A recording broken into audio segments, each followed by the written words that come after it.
All right, we will call the meeting to order. Thank you all for being here. It's an exciting night with some great recognitions. So we'll kick the evening off with our pledges. Ms. Kraft. Good evening. So tonight, representing Hart Elementary, we have Quinn Collins, who's a fourth grader. She enjoys making bracelets, participating in church activities, and watching WWE wrestling. And of course, going to school. She also loves playing with her first grade sister, Tate, who's here with us tonight, and her cat and dog. And so something that I really admire about Quinn is that, number one, she always has a smile on her face, but she's incredibly kind to every single person she meets and makes sure that they can play with her or have somebody to play with, and is very inclusive. So Quinn Collins. Awesome.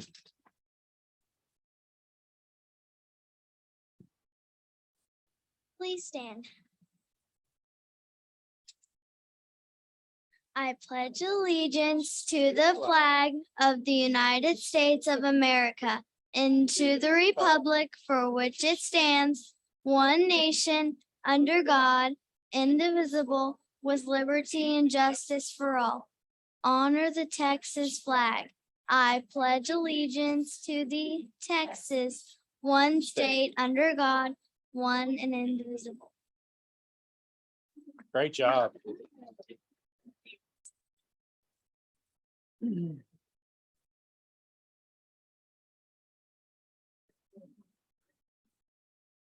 Awesome job.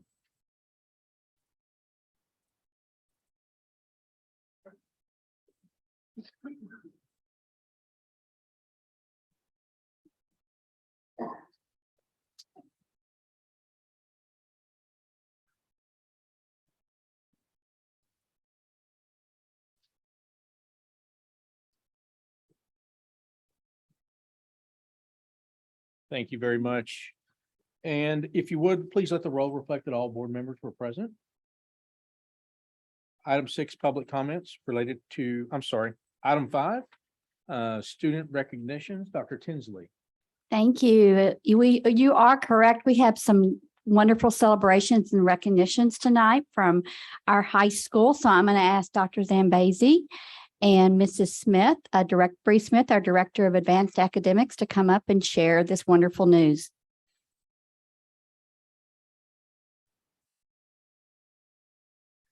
All right. Board of Trustees, thank you so much for having us tonight.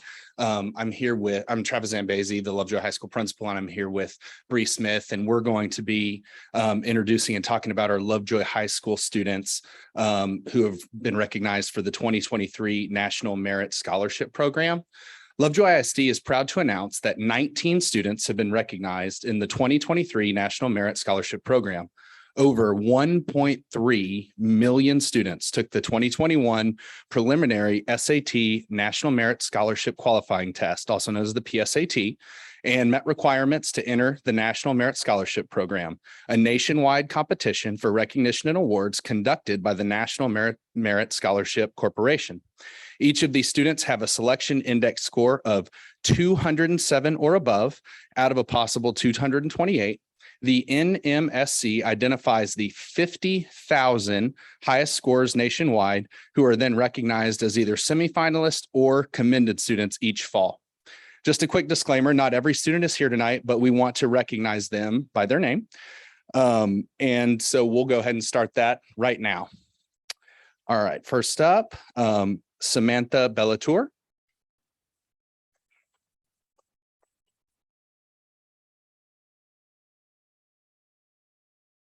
Simi Fidel.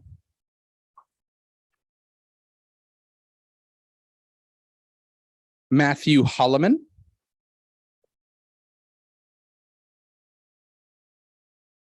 I know this one's here. Daniel P. Lamping.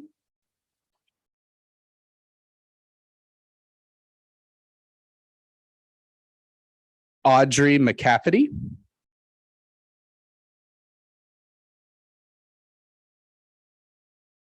Logan Peterson.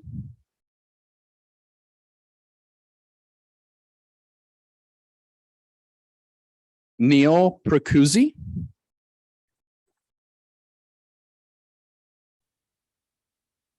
Sam Regan.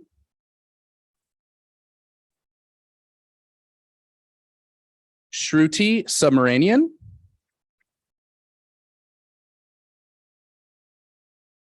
And Michelle Wang.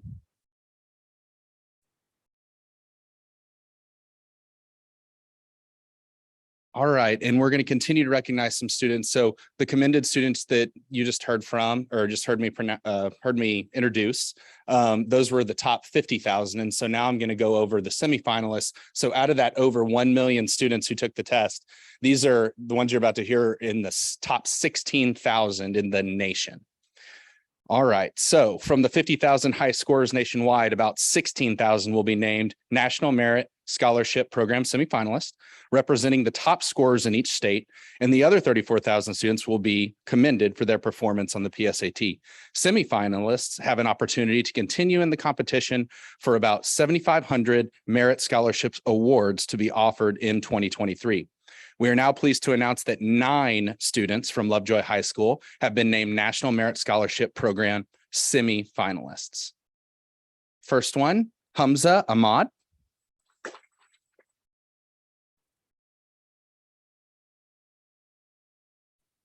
Alyssa R. Chang.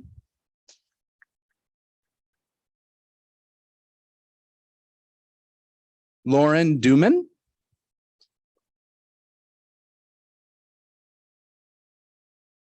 Patrick Dunleavy.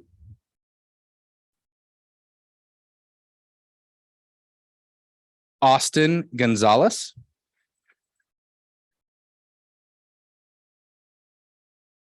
Devin Larimer.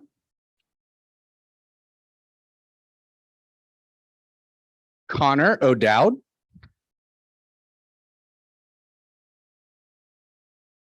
Liam Palazzolo.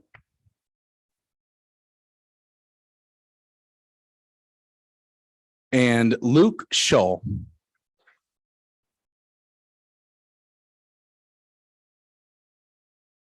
All right, and that is our commended and semifinalists. And now I'm going to hand off to Bree Smith, and she will announce some additional awards, and I'll trade spots with her real quick.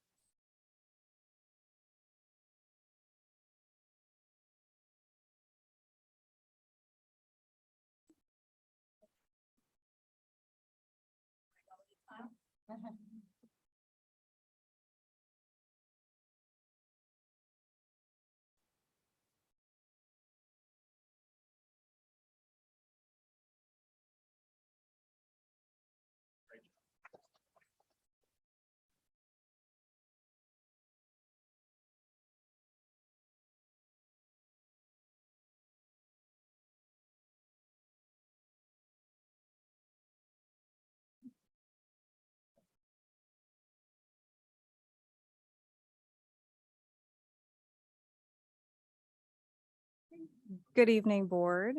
I'm here this evening to share out 4 program recognitions that the College Board offers. The National African American Recognition Program, National Hispanic Recognition Program, National Indigenous Recognition Program, and National Rural and Small Town Recognition Program. Each of these awards academic honors to underrepresented students. Students who take eligible administrations of the PSAT, NMSQT, or AP exams are considered for these awards. Students must also identify as African American, Black, Hispanic, Latinx, Indigenous, or attend high school in a rural area or small town. While this is not a scholarship program, students can include this academic honor in their college and scholarship applications as a recognition and a great boost to their application.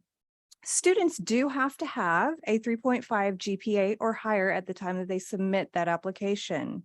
They have to have a permanent address in the US, identify as African American, Hispanic, Indigenous, or attend a high school in a rural area or small town, and have to have taken that PSAT NMSQT in fall 2021, or have at least 2 distinct AP exams in 8th or 9th grade. These scores are going to be in the top 10% within the state on the eligible PSAT and MSQT, as we do not administer the PSAT 10. This evening, we have recognitions for Sophie Arriaga,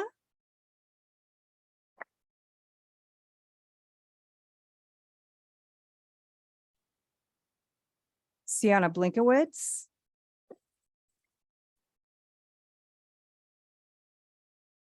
James Brunson,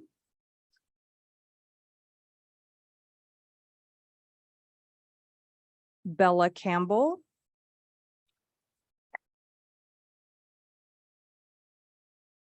David,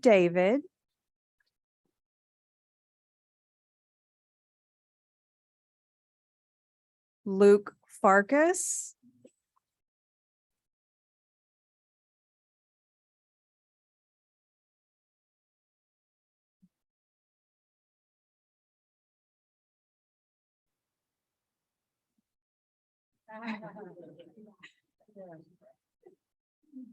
Dylan Kennedy,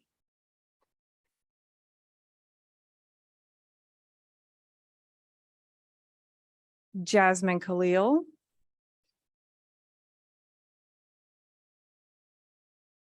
Veronica Nickel,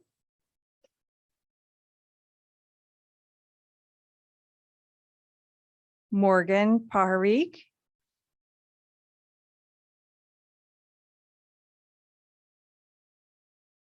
Annalise Ritchie,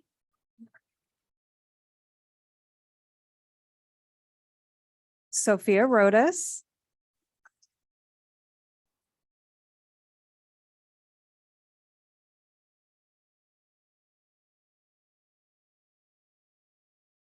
Isabella Ruiz,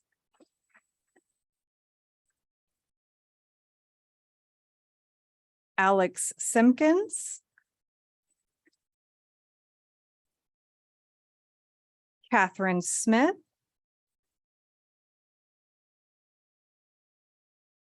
Hudson Thomas,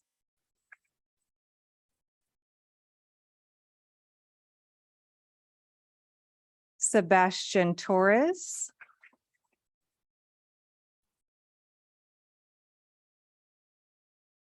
and Jonathan Wolf.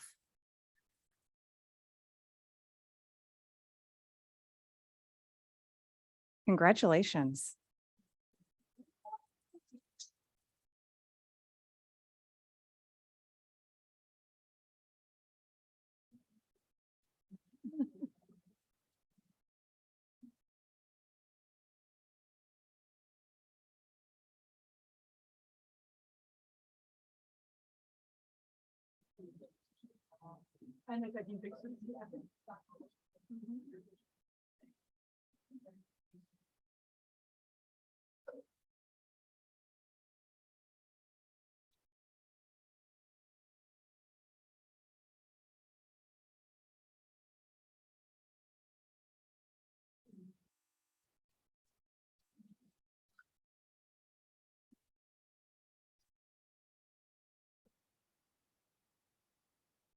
All right.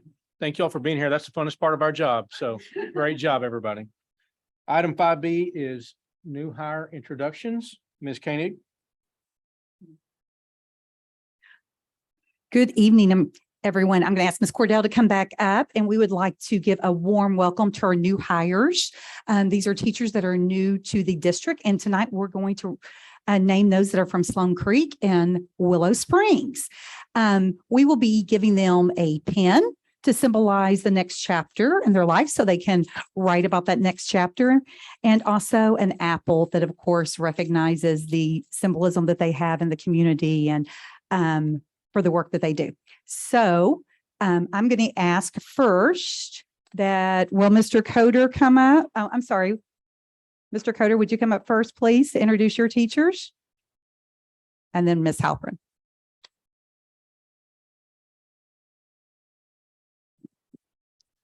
Good evening, Board of Trustees. Thank you for having us this evening. This is a super special night for us because we're getting a chance to recognize a couple of our new hires. We have had just an absolutely amazing start to the school year. We brought on some truly amazing people this year, and tonight we have two that we'd like to recognize. The first one is Tiffany Glover. Tiffany Glover is our school nurse. Most recently, she's joining us. She was a school nurse in Allen ISD. And fun fact is her daughter also attends Willow Springs. Welcome. Also this evening, we'd like to recognize Gwen Heavner. Gwen is joining us from the business world. She spent, I believe she said 17 years in the mortgage loan industry. And she is teaching business information management, or BIM, for us, as well as graphic art and design. She has been a very welcome addition to our team at Willow Springs, and we're super glad to have her.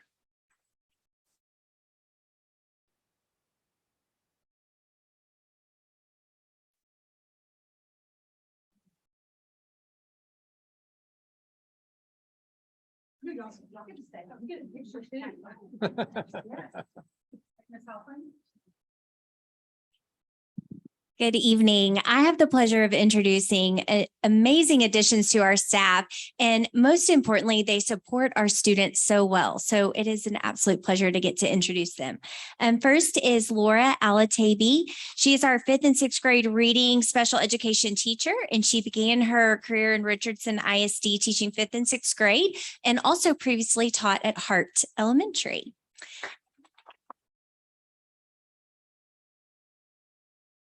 Next, Thalita Dufresne. She was hired as our 5th grade reading and language arts teacher. She was a consistent substitute for us at Sloan Creek, and she has subbed in several districts like Garland, Wiley, and Frisco, and we are so happy to have her with us. And then Robin Foster is our newest addition to Sloan Creek. She serves as our 6th grade science teacher. She was teacher of the year at her last district. And I always like to say her specialty is geology, and she has experience in aerospace industry and IT as well. We have Mr. Alan Keithy. He is our 6th grade world cultures teacher. He has taught in Amarillo, Gainesville, and Canyon ISD, as well as a private school in Fort Worth. And he was voted teacher of the year at one of his previous districts in 2002. And Ms. Kylie Owens, she is our 5th grade social studies teacher. She graduated magna cum laude from Oklahoma Baptist University, and she also student taught 5th grade in Shawnee, Oklahoma.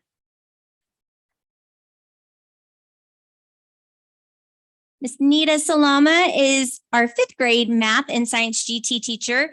She taught accelerated math in grades 3, 4, and 5, and also has taught 6th and 8th grade math. And she was also nominated for Teacher of the Year in 2014. Awesome.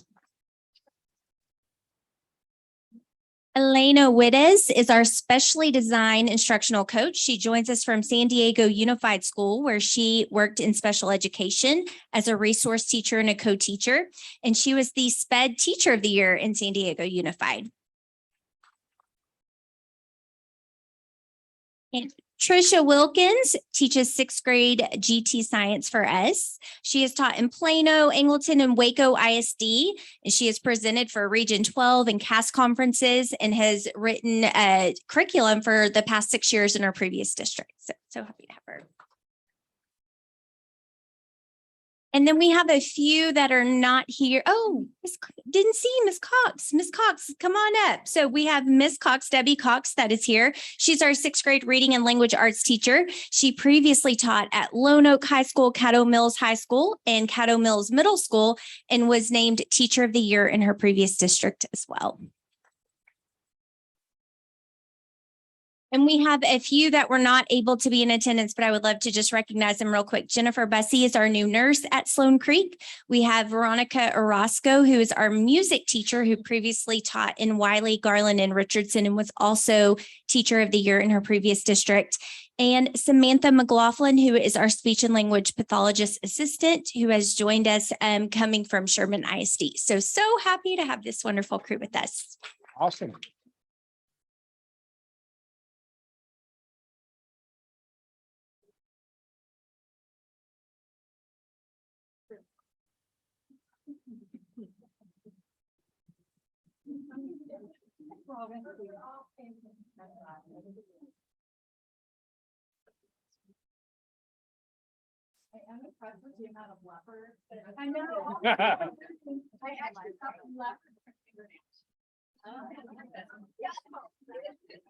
Congrats, welcome.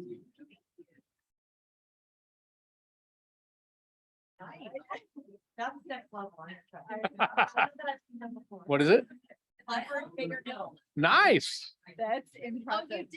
Oh, now welcome. That's the best. I know. Love it. Excited to have you all. Thank you. All right, item 6, public comments related to September 26th agenda items. No comments this evening. Item 7 is our invocation, Miss Amy Smith. Bow with me, please. Oh, thank you. Dear Heavenly Father, we thank you for your love and your grace. We pray for all of our students, staff, and community. We pray for our meeting this evening that you would impart your wisdom and that your will would be done. In Jesus' name, amen. Amen. Thank you, Amy. Welcome. All right, item 8 is a notification item for resignations. Yes, the list is attached in the board book for resignations there. So that is notifying you all only. And the same for. new Same hires. thing for new hires. Yeah, Thank the you list very- is there. Thank you very much. Item 9 this evening is our consent agenda. Board, do you have anything you would like pulled for discussion in our consent agenda? If there's nothing, I'd entertain a motion. So move to approve the consent agenda as presented. Ann Smith, second Marvin Bobo, all in favor? Opposed? Thank you. Item 10, consider an act on board priorities for 2022 and 2023. And it gets scrolled over to that. First, I might ask the board, do you have any questions or any comments about that board priorities as they are presented? They're on page 63, by the way.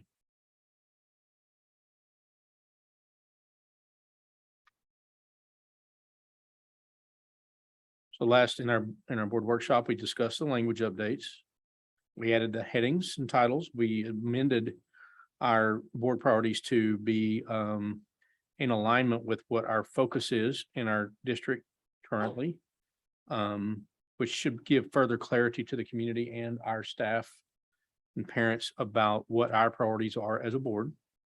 If there are no comments or discussion, then I would consider a motion.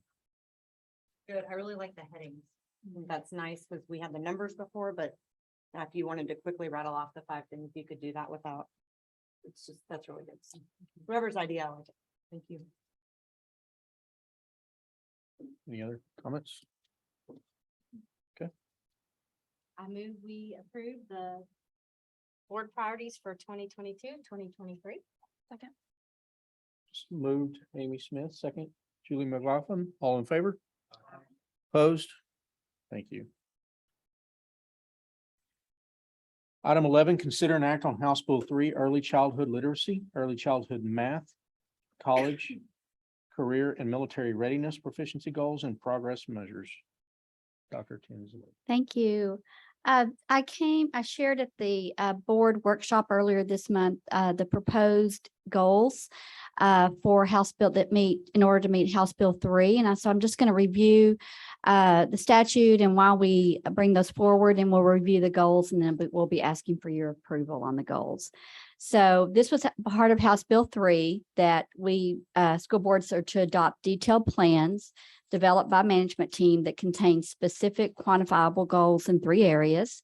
Those 3 areas are early childhood literacy proficiency, early childhood math proficiency, college, career, and military readiness.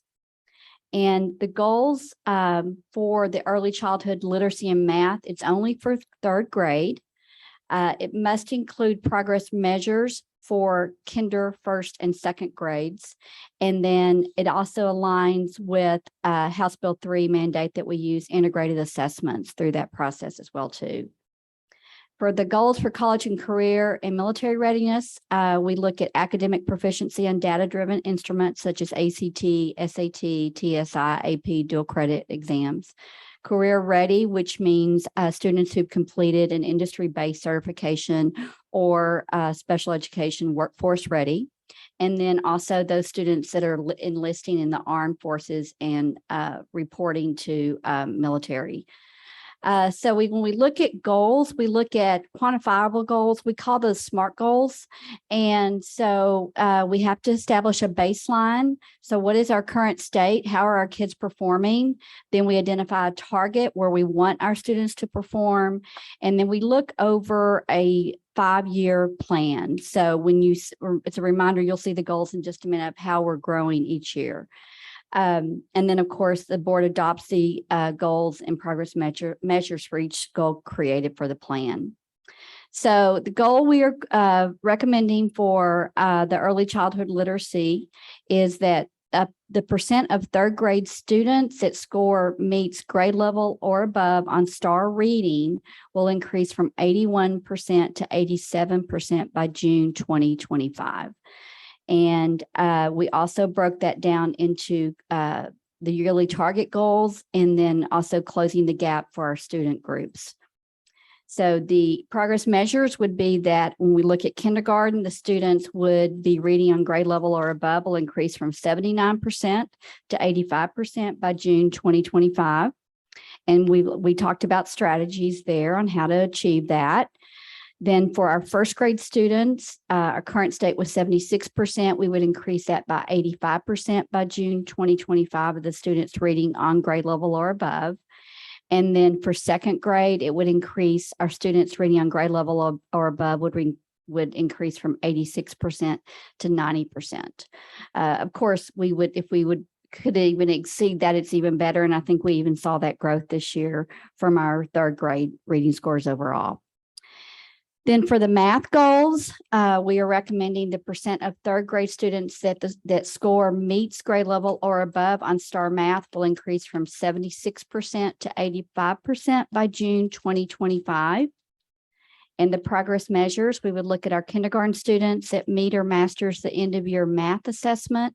We would increase that by 78% of our students to 84% by 2025. The first grade students, we would increase from 64% meets or masters on the end of the year math assessment to 75% by June 2025. And then our third grade students, that should say second grade students that score meets or masters on the end of year math assessment will increase from 76% to 84%. So I think I'm getting ahead here. Okay, so when we look at our college career military readiness, what our overall goal would be is that percent of graduates that meet the criteria for CCMR will increase from 96% to 98% by August 2025. And again, we look at our student subgroups.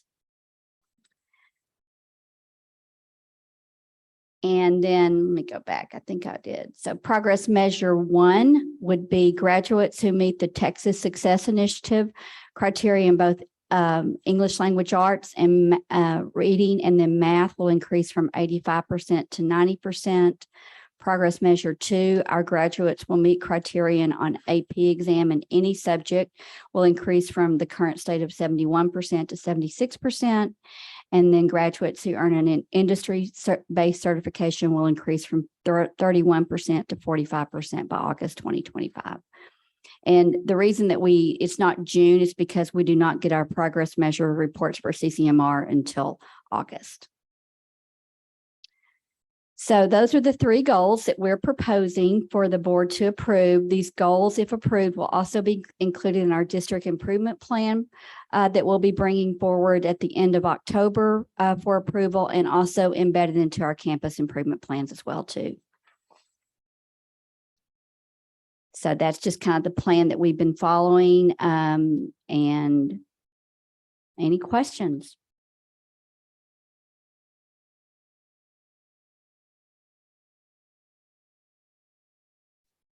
Questions?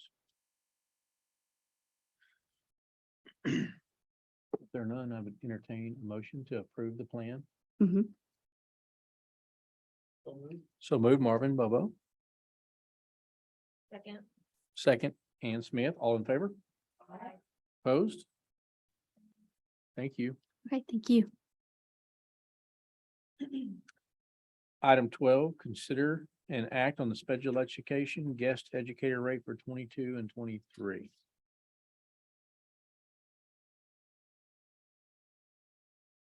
Okay, is that working now? Okay.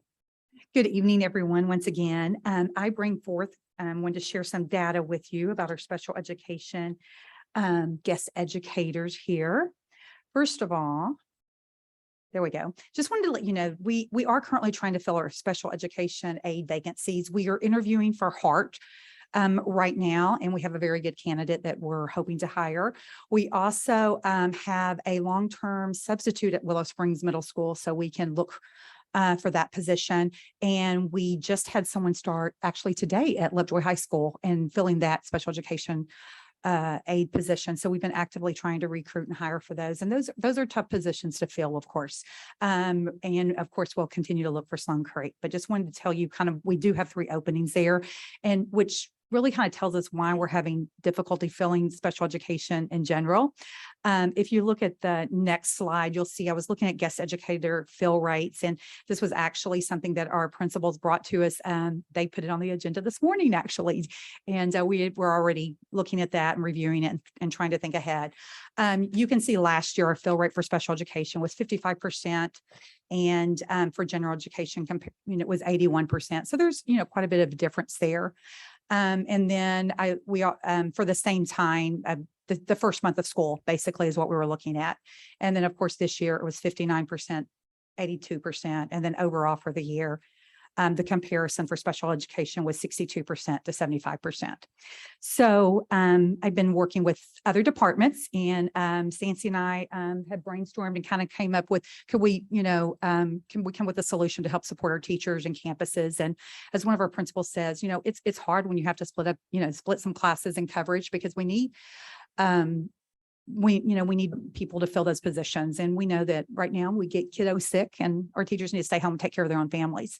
So what we'd like to do is we'd like to propose that we have those guest educators that are interested. We'd like to at least get 20 and have them come in and do 1 full day of training, because we know also some of them may not feel equipped to handle special education students, and we can provide some supports, of course, with Sancy and Heather and Allison, our 2 special education coordinators, and provide a 6-hour training somewhat and provide some support. So maybe they'd feel more comfortable going into that classroom and providing some support. And then we'd also recommend for this year only to increase the sub rate in special education by $20 a day. So from $100 to $120, and that would either be for a teacher or an aide position, because we know those are both going to serve in somewhat of similar roles for this year. The impact on the budget would be about I think we get a 75% fill rate. It would be about 15,000. So a total impact would be about $17,000 for this year. Questions for me? Any questions? So is it enough? It's a good start, and I think it's something we can monitor.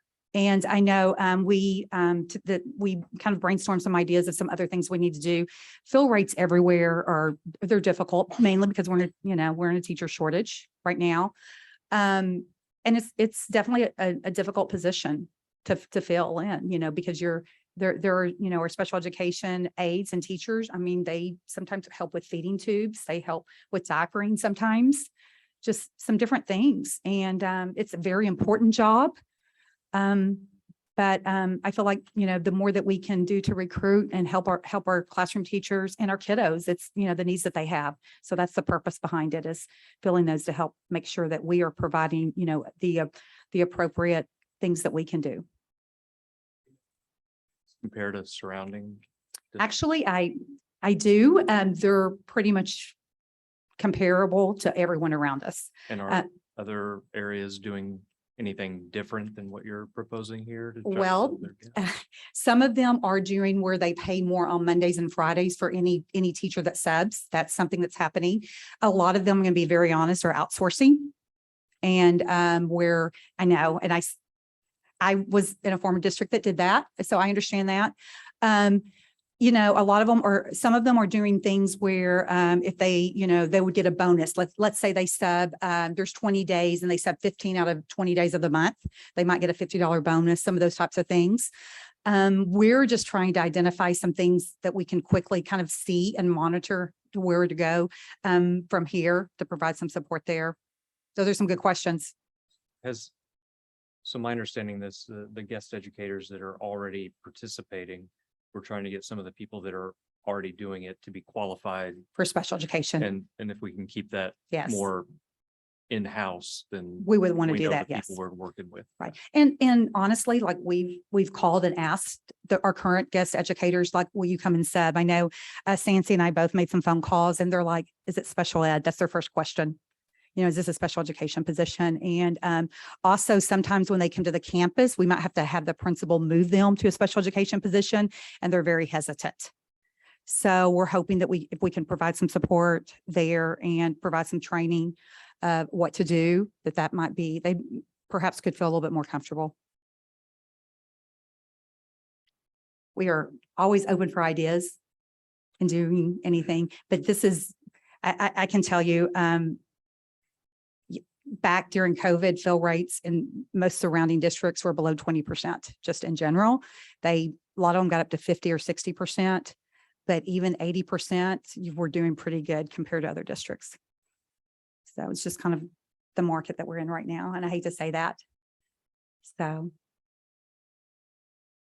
I fully support anything. Okay, so Can do to help support students. Yeah. Yeah. Or whatever aggression. measures yes, so we we're can making a take. recommendation that you would consider an act to approve to raising the special education guest rate from 100 to 120 a day.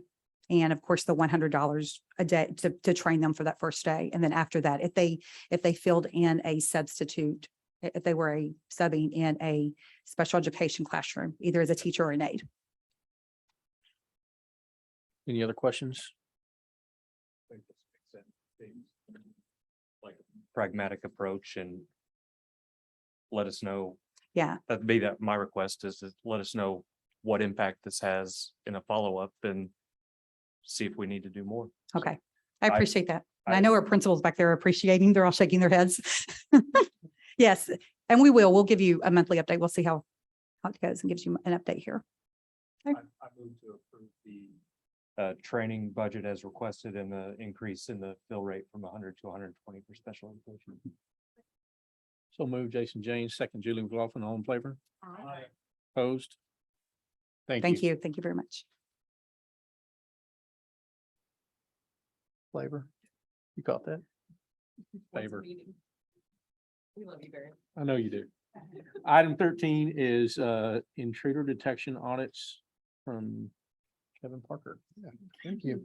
Back at our August regular board meeting, we gave information on the state who are going to be doing random door checks, basically, as directed by the governor of the state of Texas. We told you at that point in time, we would get a phone call at the beginning of the month that they would be doing the audit in our district. And they would start those audits on September the 12th.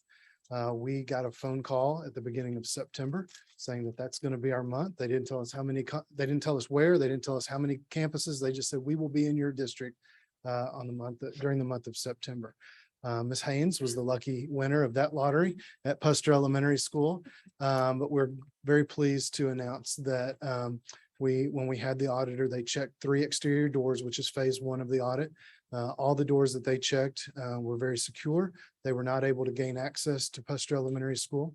The next phase was to go around to the front door to ring the doorbell and to analyze basically what our check-in procedures were. Mr. Manny Gonzalez, our receptionist at Puster Elementary School, did a great job. He asked them what their business was there. When they told him, the auditor told Manny who he was, They allowed him into the campus. They checked his background, gave him an ID sticker. So we passed that phase of it as well. The next phase was that they made contact with our school marshal, who escorted the auditor around to all the exterior doors to check each one of those. They were all secure, all the hardware worked properly. We did get on question, let's see, where are we? Oh, here we are. The last, that one right there, yes. Were there, the very last question on this slide, were there any items observed near the exterior doors that could be used to prop open a door? The auditor informed us, because we had a trash can that held our playground equipment like balls, hula hoops, that he had to mark that down, that there was an item, if we wanted to use it to prop a door open, that was the item that we could have used. So along with a cone, there was a cone out there. So Mr. Emery, our school marshal, informed him that we do have detex machines, that if we were to prop a door open, the alarm would go off. That seemed to satisfy him. However, he said he still had to make note of it. So that was the only, I guess, improvement, is to move our trash can with the kickballs and basketballs further away from the door. But other than that, it came back very clear. So kudos to Ms. Haynes, to Mr. Emery and Mr. Littlefield for everything that they've done to keep those. We could get another, we have 4 days that phone call is still good from the auditor, that we could get another visit in our district. Otherwise, we will get another phone call. If they decide to visit our district again, we would get another phone call, perhaps at the beginning of October, beginning of November, letting us know they'll be back in the district during that month. Thank you for the update. Of course, been a great job on our security. Or can you go through there was a third aspect of it. Checking our documentation on the weekly. Oh, yeah, sweeps, yeah, and I just yeah. want to make Thank you. sure that you let everyone know we're up to date and. Yes, thank you. I 100% on failed those. to mention that. So the very last aspect of that was they asked for our door sweep log to find out what dates, what times that we internally check our doors to ensure that they're locked and secure. And Mr. Emery provided that documentation to them. And that was of satisfaction to the auditor as well. We didn't get dinged on that either. So it was very thorough. And one more thing, just to praise our staff at the school campuses. So we're only required to do those audits, those internal sweeps audits, for external doors once a week, but it's my understanding we do them much more frequently than that. We do them at least twice a day. Minimum, the state requires them doing it once a week that we have to provide documentation for. We do it twice a day. Great, that's correct.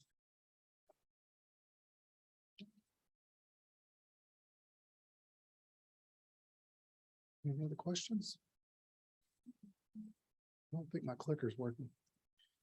Thank you. All right, item 14 is to consider and act on the 23-24 school calendar. Mr. Parker. Oh, is it okay? Okay, here we go. We have brought to you up for discussion and action our two options for our 23-24 school calendar. We did make a slight adjustment to both options. If you'll look down at the month of April, at the first version or first draft of these, we had one 4-day weekend in April. That weekend was bookended by 2 bad weather days. After visiting with some teacher groups and getting feedback from the teacher groups, they would rather, their feedback to us was, can we have 2 3-day weekends instead of one 4-day weekend? And we thought that was a pretty simple ask. And so when we met with them, that was a change that we decided to make. So this is kind of version or option 1B and 2B. And that's the only change from the original versions that you saw at the workshop earlier this month. So just to, let's see here.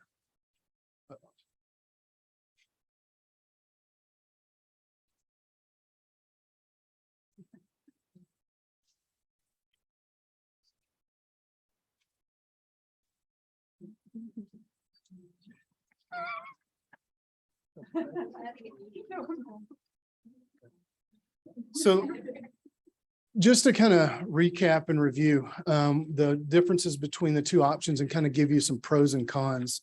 The pros for option one, if you'll remember, it is very similar to this current calendar that we have. It starts on August 14th.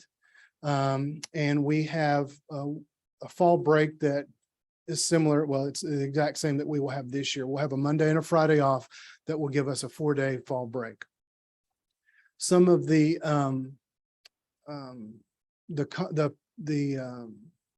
I guess the highlights of version 2 or option 2B, can you go to the next one? Thank you, Jack, is that it is an earlier start date. It's August 9th as opposed to August 14th. So we're starting 3 days earlier, 3 school days earlier. What that allows us to do is offer a full fall break in October as opposed to a 4-day fall break. Some of the benefits to this calendar is that, and Ms. Koenig could probably speak to it a little bit better. The biggest one is the hiring process. Those of you on the board know that when we talk about hiring in the summertime, we get a 45-day window from the first day of instruction, that if we're outside of that 45 days, which usually is around July 4th. So anytime before July 4th, teachers can get out of their contract, no strings attached, right? When we get inside of that 45 days, which is typically right after July 4th, it's somewhere around that day.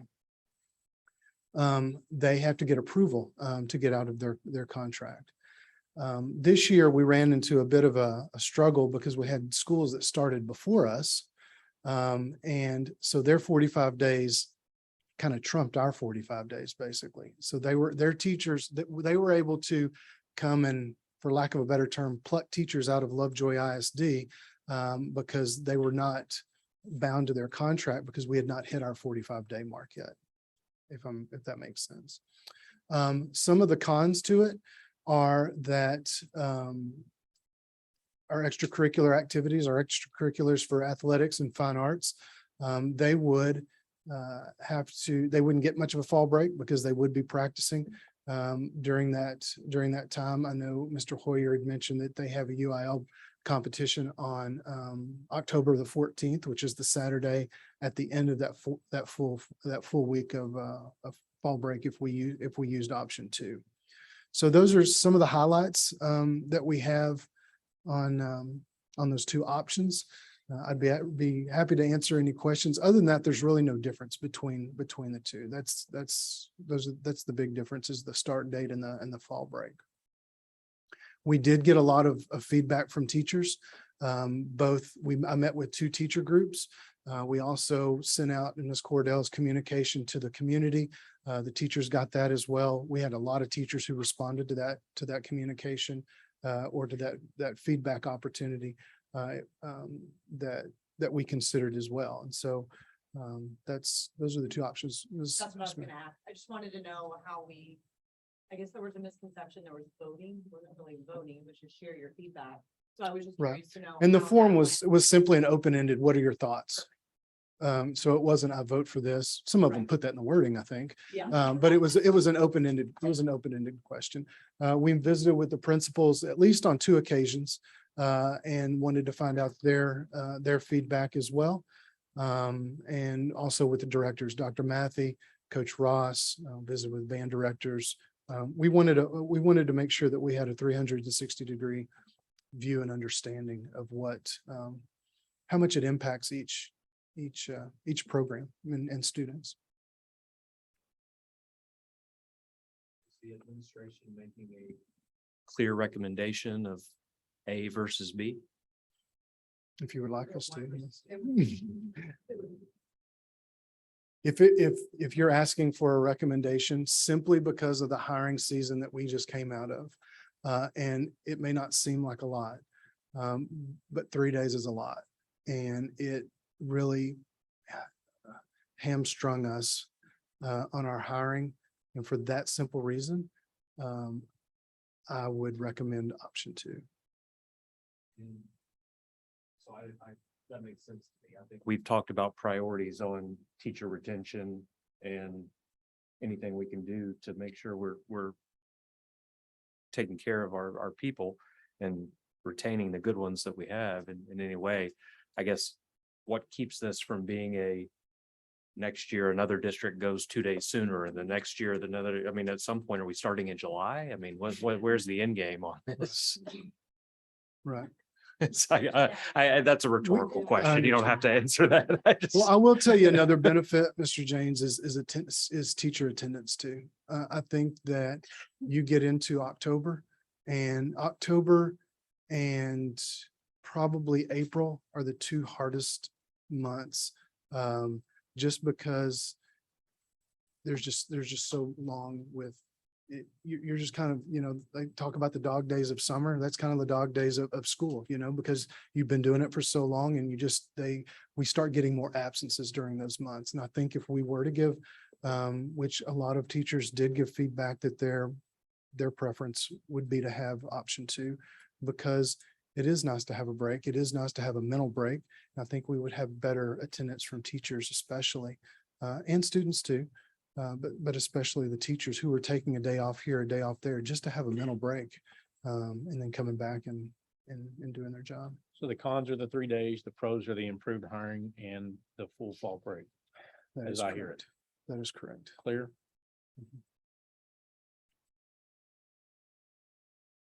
Another thing, and I'm fine with either one, really. Some of the people that have spring activities that haven't had a spring break, that gives them an opportunity to do something that, I'm thinking of like people that maybe haven't had that opportunity. So that might, for your spring stuff, then you get a week when they've never been able to go anywhere because they had practices and games and contests and whatever. So that might be another thing that we didn't think about.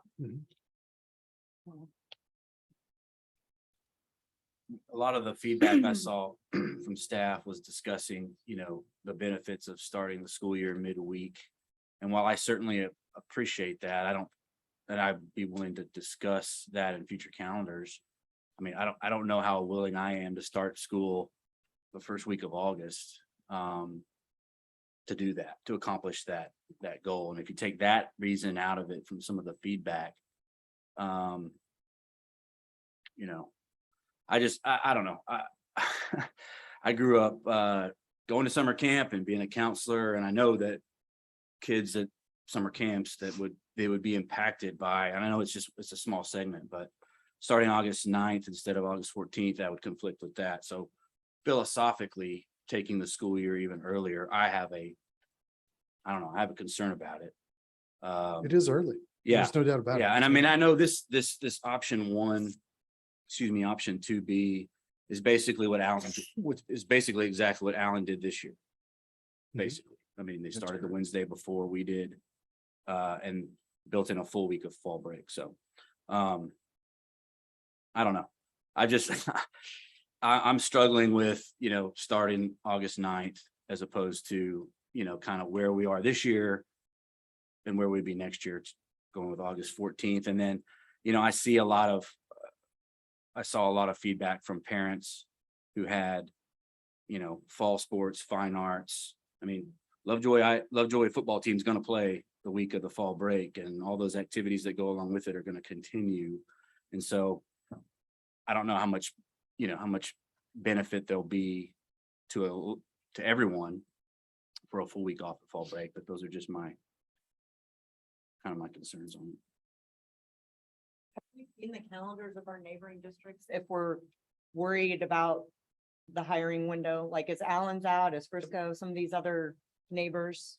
Many of them have not come out. I know we did see a recommended a recommended calendar from one of our neighboring districts to the south.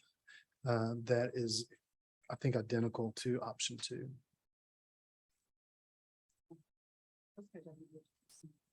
Yeah. So we don't know, to Jason's point, we don't really know yet. We think, but we don't know for sure. That's true. So if we're Like Ms. putting all Koenig- of our eggs on that, we may not know, We but may we not. think. Like Ms. Koenig said, a lot of districts don't approve their calendar for the 23-24 until December, January.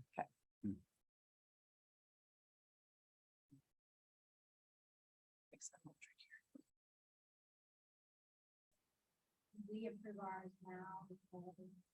We're used to having an early know of the calendar? Because we typically do it 2 years at a time. Okay. And we would have already had this one approved and we've just not yet. Because of the nature of this, our community, there's a lot of planning that goes ahead of because of school calendar. So we would have liked to have brought it sooner. But this was as soon as we could get it out to you guys.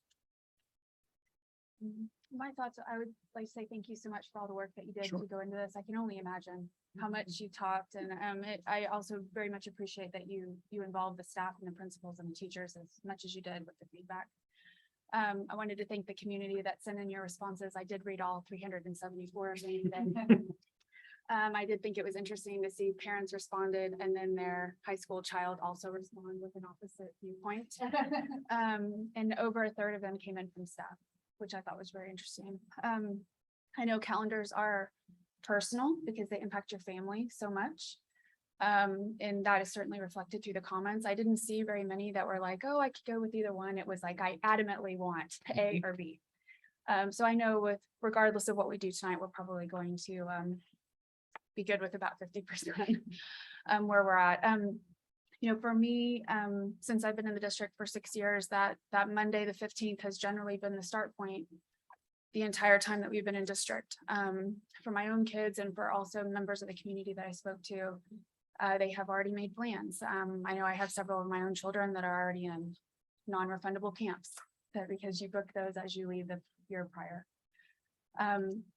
And so I think being able to give enough notice for those types of things would be important. I am somewhat concerned about as a working parent, you got a full week in October, you got 7 days in November, you got multiple weeks in December.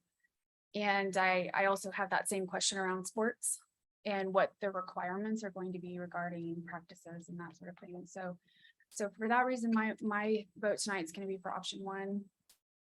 But I think feedback would be that there did seem to be a lot of comments interested in that midweek start.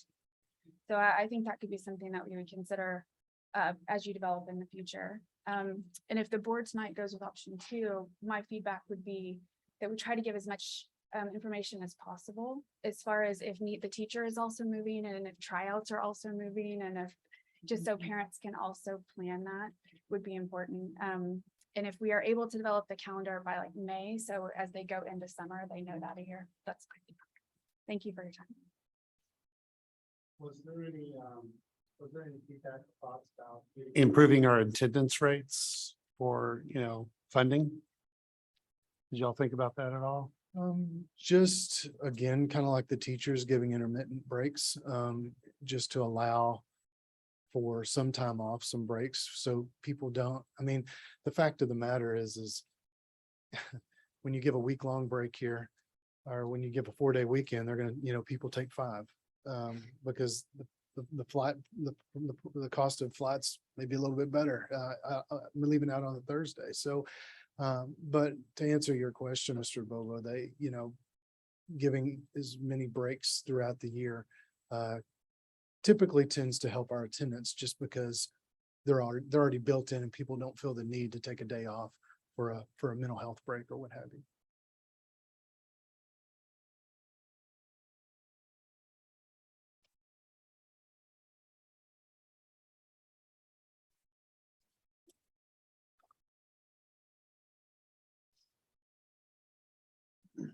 So your recommendation is 2B, My the recommendation, administration's. that's correct. All right. You have anything to add to that, Ms. Cordell? No, I think we've discussed all the significant points.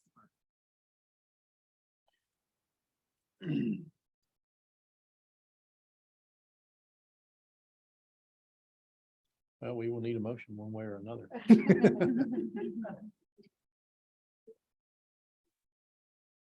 So the pros are then improved hiring, full fall break. The cons are we're starting 3 days earlier and potentially taking away from summertime activities. The break thing, you were discussing athletics. So if you're a spring break kid and you play baseball, softball, do things in the summer, you're not taking really a spring break. So those kids that play football but don't participate in those other sports can take a full spring break. For those kids that participate in summer activities in the fall, if they don't participate in those sports, they would be able to take a break. So I think this creates a level of balance that isn't there now, assuming that they've not chosen those extracurriculars that are in both time periods. So I think that balances itself out to the extent that's possible. Obviously, if they're doing both, then they're going to be subject to whatever those coaches call for and whatever decisions those families make. So, and you know, the 3 days, I think, yes, there is a limit to when we're going to. Obviously, wouldn't have any desire to start August 1st or even August 7th for that matter, but so we would have to draw a line to where we would stop, but that's really not the discussion for today. That's a anticipation for a future time to the extent that became an issue. And I do like I do think for me, I'm going to embrace whatever we choose, and me and my family, and we're going to adjust accordingly. So I'm more concerned about serving those that we serve, which would be our students and educators, and what benefits them best and gives them the most options or flexibility or satisfaction. So, you know, I would lean towards 2B, but I'm going to embrace whatever we decide as a group. So I think for those same reasons, I think for the improved hiring situation, because I think as as times get tougher, potentially, you know, that's a concern that we have about teacher recruitment and retention. The fall break for the non-sports that are this fall breaks, the mental breaks at both the students. If you think we're doing this for what students need, that mental break as you head into the fall's calendar, to me, is very, very busy calendar, no matter if you're in the fall sports or not. Generally in support of those fall sports, it's a very busy time. And so I know that the 3-day start with the weekend break was very popular among the teachers. And so again, for those reasons, that's why I would lean towards 2B. But I'll support whatever the board chooses. I feel similar about the priority of option 2B and what the climate is demanding, and kind of to Barrett's point that we are here to support teachers and kids, and I feel like that's the priority I want to lean toward in a decision on a calendar.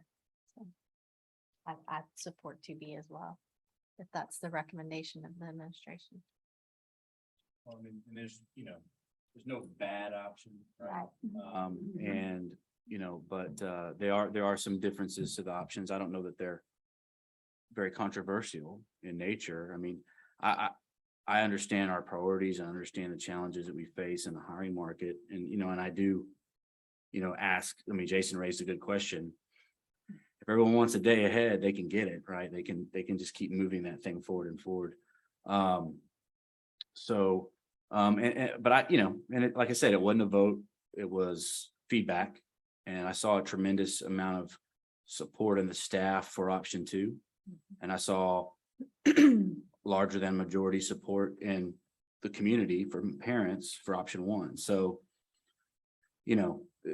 we're doing a balancing act here is what we're doing, and trying to figure out what works best. We haven't tried this model that is represented by 2 in a while, or since in my memory. Obviously whatever the calendar is voted on will be the calendar, and we'll all support it, and we'll all adjust, and we'll all see how it goes in terms of pros and cons. But I'm still probably at the end of the day in favor of option 1, just because of the later start date. But, it's just an opinion of one. Is it possible to quantify the human resources implication of starting later than our surrounding districts? Is it, and the reason I ask is I know people need this information to plan, but for us to make the most informed decision in understanding what the implication is for teacher retention, having data and bringing it back at the next meeting. I don't want to delay it just to delay it, but I also want to make as an informed and pragmatic decision on something and try to build consensus among the board that we're making the best decision for all the constituents. I don't know if that's something worth considering. Thoughts? How does it make you feel about delaying a decision? I don't have a vacation to plan. So I'm fine with it. The letter points of tabling this meeting, even at the board workshop. What are those?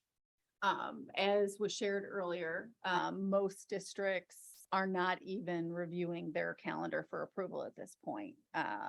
Traditionally, Lovejoy ISD has done them 2 years at a time, which is very far in advance. And we had some concerns with that, with the changing landscape. And so continued to delay that and then started to receive a little pressure that, we'd like to see that come forward. So from our end, from a district planning end, there are very few implications. What I will say, having a lot of history with school calendars over the years, that typically what happens the more you delay is the opinions get stronger, in regard to what's personally best. And I think Julie did a great job of saying that, the calendars are personal to people depending on how they spend and utilize their time. And that goes both for, I think, our families and also for our staff. And as you can see, our administrative recommendation, we're charged with looking what's best for district operations and just kept that in mind. But both options, we could successfully and effectively have school on and make work. As far as pushing it back to October, we're still not out of the comfortable window of time. I mean, we're still in a reasonable time frame if we pushed it back another month. What data would you want to see? I'm just curious, like what we can get that's going to change the. I guess, and it might not even be. I guess, because to your point, you said that there were people that were taken from us and we were at a disadvantage to replace those positions. I would like to understand more about exactly what that means and if that's something, because that's important, right? Retaining our best employees is very important to me. I'd like to understand a little bit more about exactly what that means to help form my decision. Do that. Absolutely provide that in terms of that data being quantifiable. That'll certainly, we're certainly capable of providing that. I think what also will have to go with that is kind of that qualitative anecdotal, because as you know, there can even be one position that's a critical position in a high need area that when that person, because of a timeline, is able to exit the district, the impact is felt deeply by the district and certainly by our campuses and our principals. Yeah.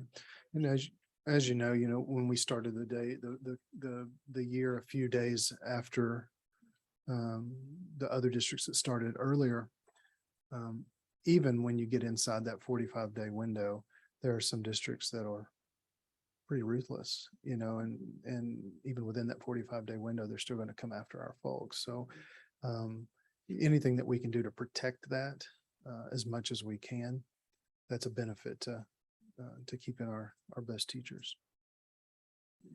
Is there anything else you'd want information about, or is that the last point of thought?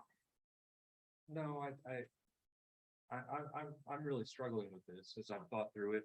Comments, and I agree with Jeff. It was trying to figure out what's best for our staff and the administration on the hiring and retention processes versus the wishes of the community and what's best for communities and families and their calendars. And that's a hard balance. So I would lean towards going with the recommendation of the administration. I know Kevin's had more conversations about this than I'll ever have. So that's where I'm leaning at this point. But I'd be okay if we want to vote tonight. I'm okay voting tonight. I'm not requesting that we pull this for a later meeting. I'm just discussing and letting everybody know where I'm thinking about it.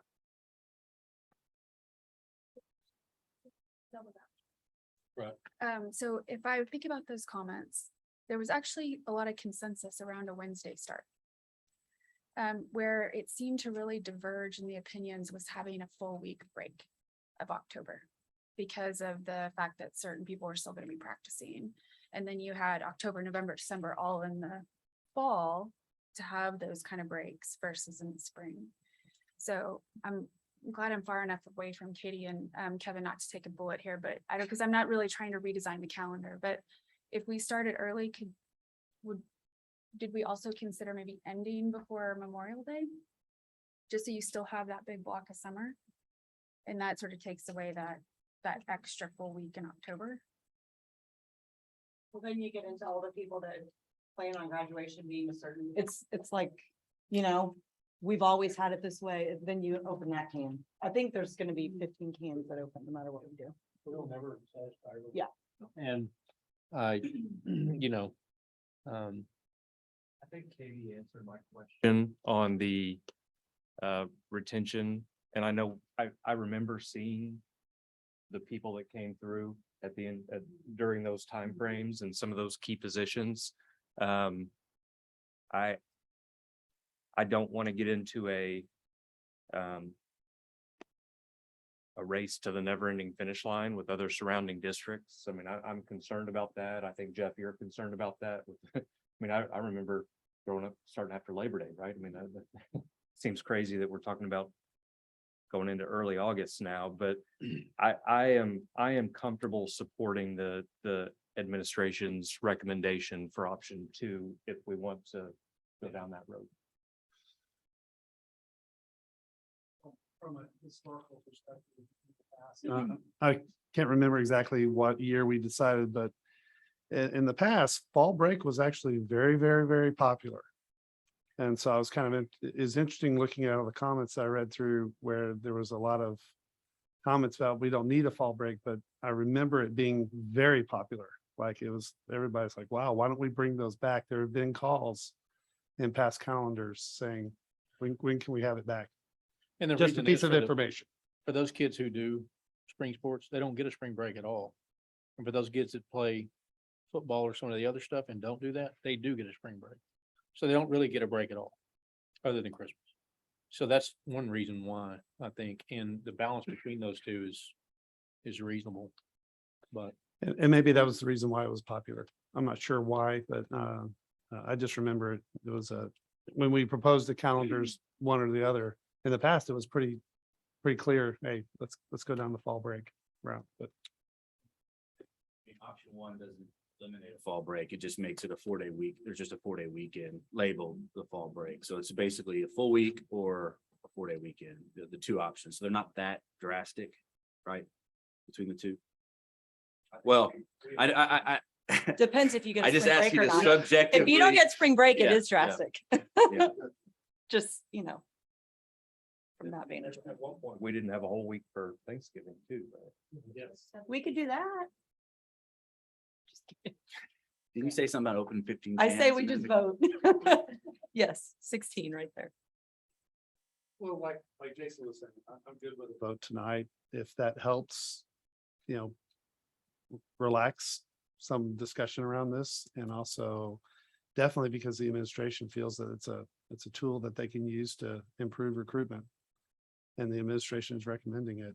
I'm fine going with that. That's a great way to go.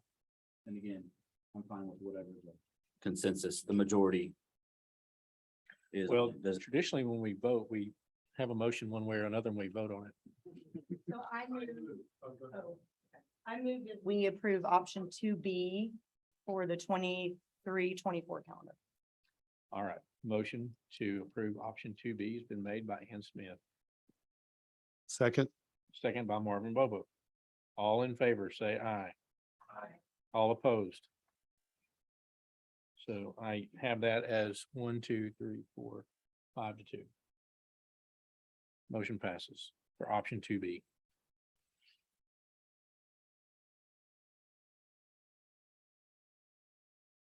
Thank you. Item 15, consider and act on the SHAC recommendation. Mr. Parker.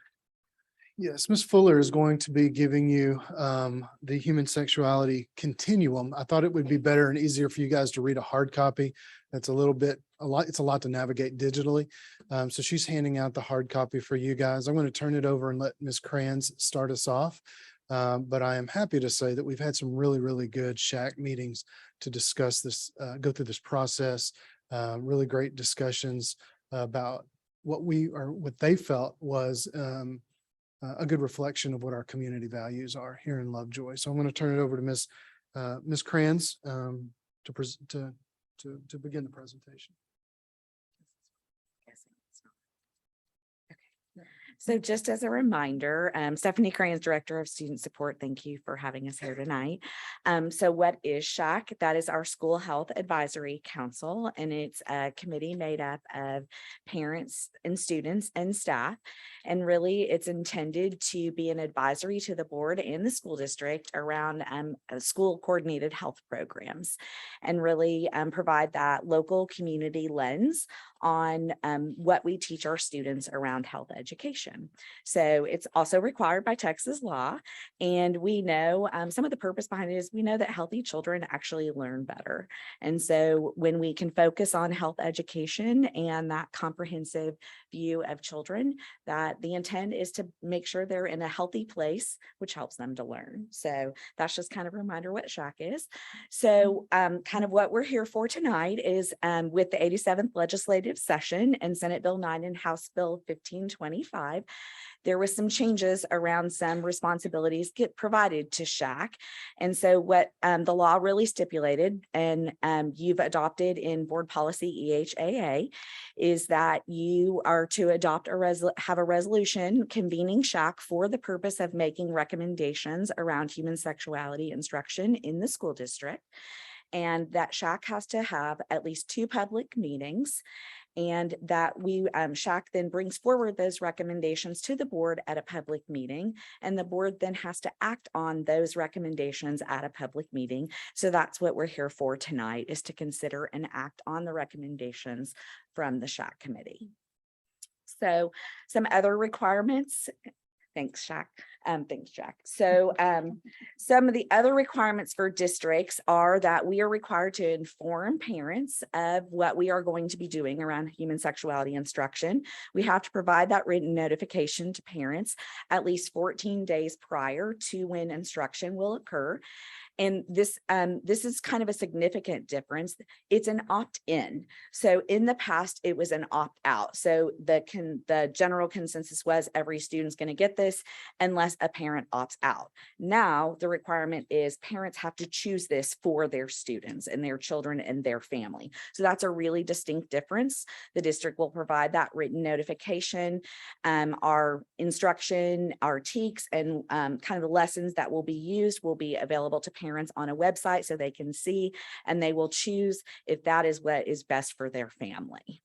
And I think that, and those are just kind of the 3 instructional topics that we have to provide opt-ins on for the human sexuality curriculum. So where we are, going forward, Jack. Thank you. So where we are today, on June 20th, you guys approved a resolution authorizing the members of SHAC to convene for the purpose of reviewing human sexuality instructional materials and to make recommendations to you. We've had 4 public meetings, and we are here tonight with the recommendations from the committee. And that's what you have in front of you. And Mr. Parker will kind of talk a little bit more at length about some of the specifics around those recommendations recommendations. So that's where we are tonight. I know we have, I want to just say a thank you to, we have some members of that served on our shack and will continue to serve. And so I don't know if they're willing to raise their hands, but they put in a lot of hard work. And a lot of Melanie Dykstra is here. And I think we have Dr. Johnson in the back of the room. And we had public members at all of our meetings as well. And we also, if you'll move one forward, Jack, please. Thank you. We also accepted input from parents in the community at our shack@lovejoyisd.net email address. And so we got a lot of good feedback from parents, and our committee engaged in reading those emails and utilizing that information as they were going about their conversations. And I just really want to commend the Shack committee on the work that they did. They really did a great job of thinking through the community and what's appropriate for this community. And we appreciate the input from the community, and it felt very collaborative. And I was really, I'm proud of that fact, because I think these are hard topics, right? And I think we landed in a really good place. And I think that we've got nice open communication with our community and our committee, and people are respectful of the work that they've done.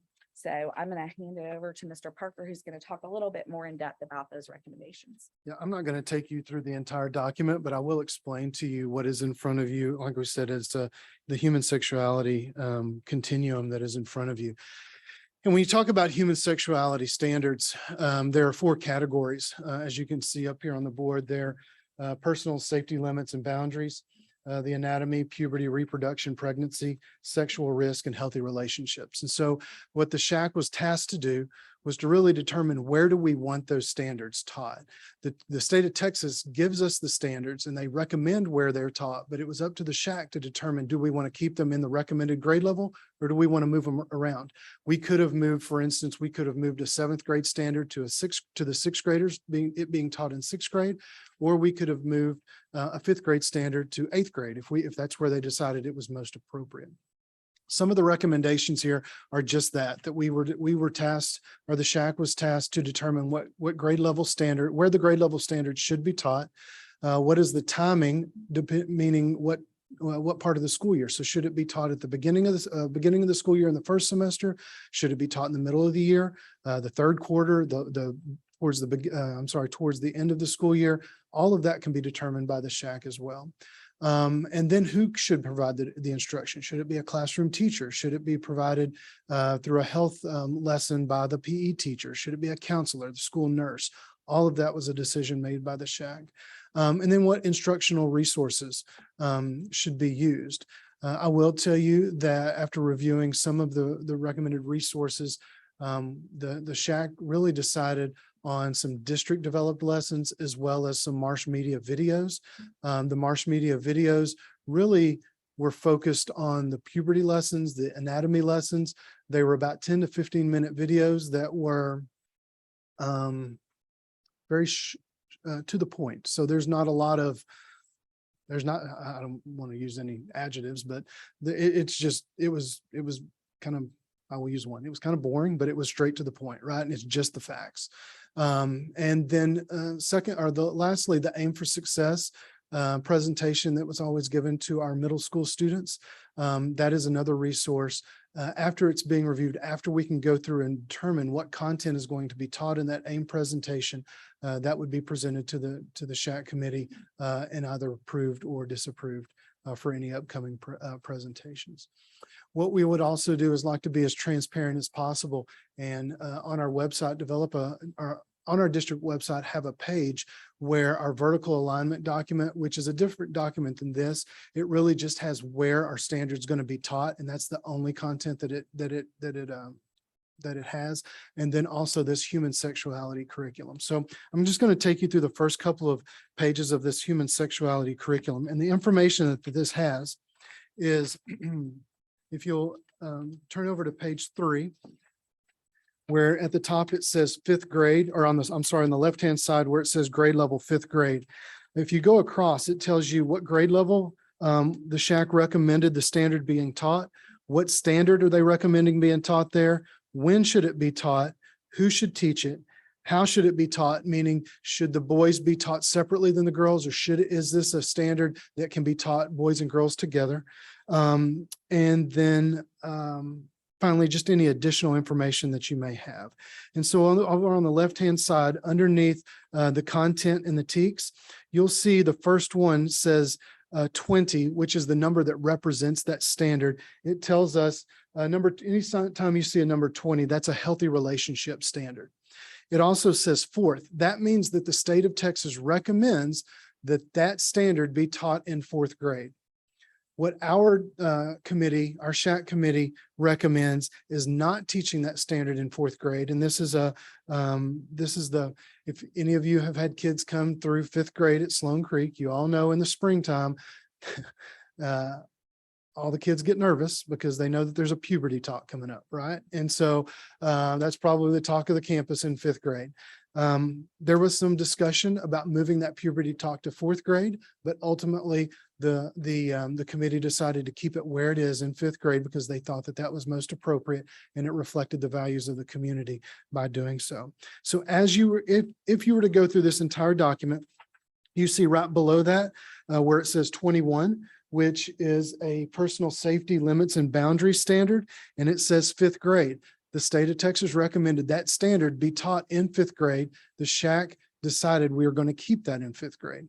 If you go through this document, you will see there are some standards in fifth grade that they moved to sixth grade they moved to seventh. And I will tell you as a general rule of thumb, our committee was pretty conservative in that they wanted to move the standards back as opposed to moving them forward and teaching them earlier than when the state of Texas recommended those standards be taught. So that is, okay, there we go. This is just an example too of, so the community and those in attendance can see, you can see that there are no human sexuality standards taught or recommended to be taught until fourth grade. So K1, 2, 3, there are no human sexuality standards that are recommended to be taught by the state of Texas. The first one and the only one in fourth grade is that anatomy and puberty standard, which is what it shows up here. We move to the fifth grade. So with that being said, I'll be happy to answer any questions in this document, but that would be the recommendation is the recommendations that the SHAC made, I should say, are reflected in this document, and we'll ask for you guys to take action on in just a little bit. But I believe Miss Tinsley wanted to can you go to the sure. Recommended that was substantially different than what we have been doing previously? No, I think there was, I would say in the past, our human sexuality standards, we've not taught them as thoroughly as what we probably should have or would have liked to. And so I think that was where the discussion was, because we didn't really have a starting place other than where the state of Texas recommended them be taught. So there was a lot of discussion of where should Lovejoy kids be taught these standards? And so we almost had to start from scratch and determine where we wanted to place them kind of as a starting point. Keep in mind, there are some new standards that we've never taught before as well. So the anatomy part is something that's probably always been a part of that. The others are the healthy relationships that are new. And then what's the third one? There's sexual risk, well, there's personal safety limits. Personal safety limits. So that has not been part of the health standards in the past, but they are looped into human sexuality standards. So I would say the other thing is I don't see a lot of difference from what we've done in the past. And I think what we gained as a district through our conversations with SHAC was some really specific feedback from them on when we go to develop those lessons, which we gave them some sample slides, and they really looked at the language of those slides.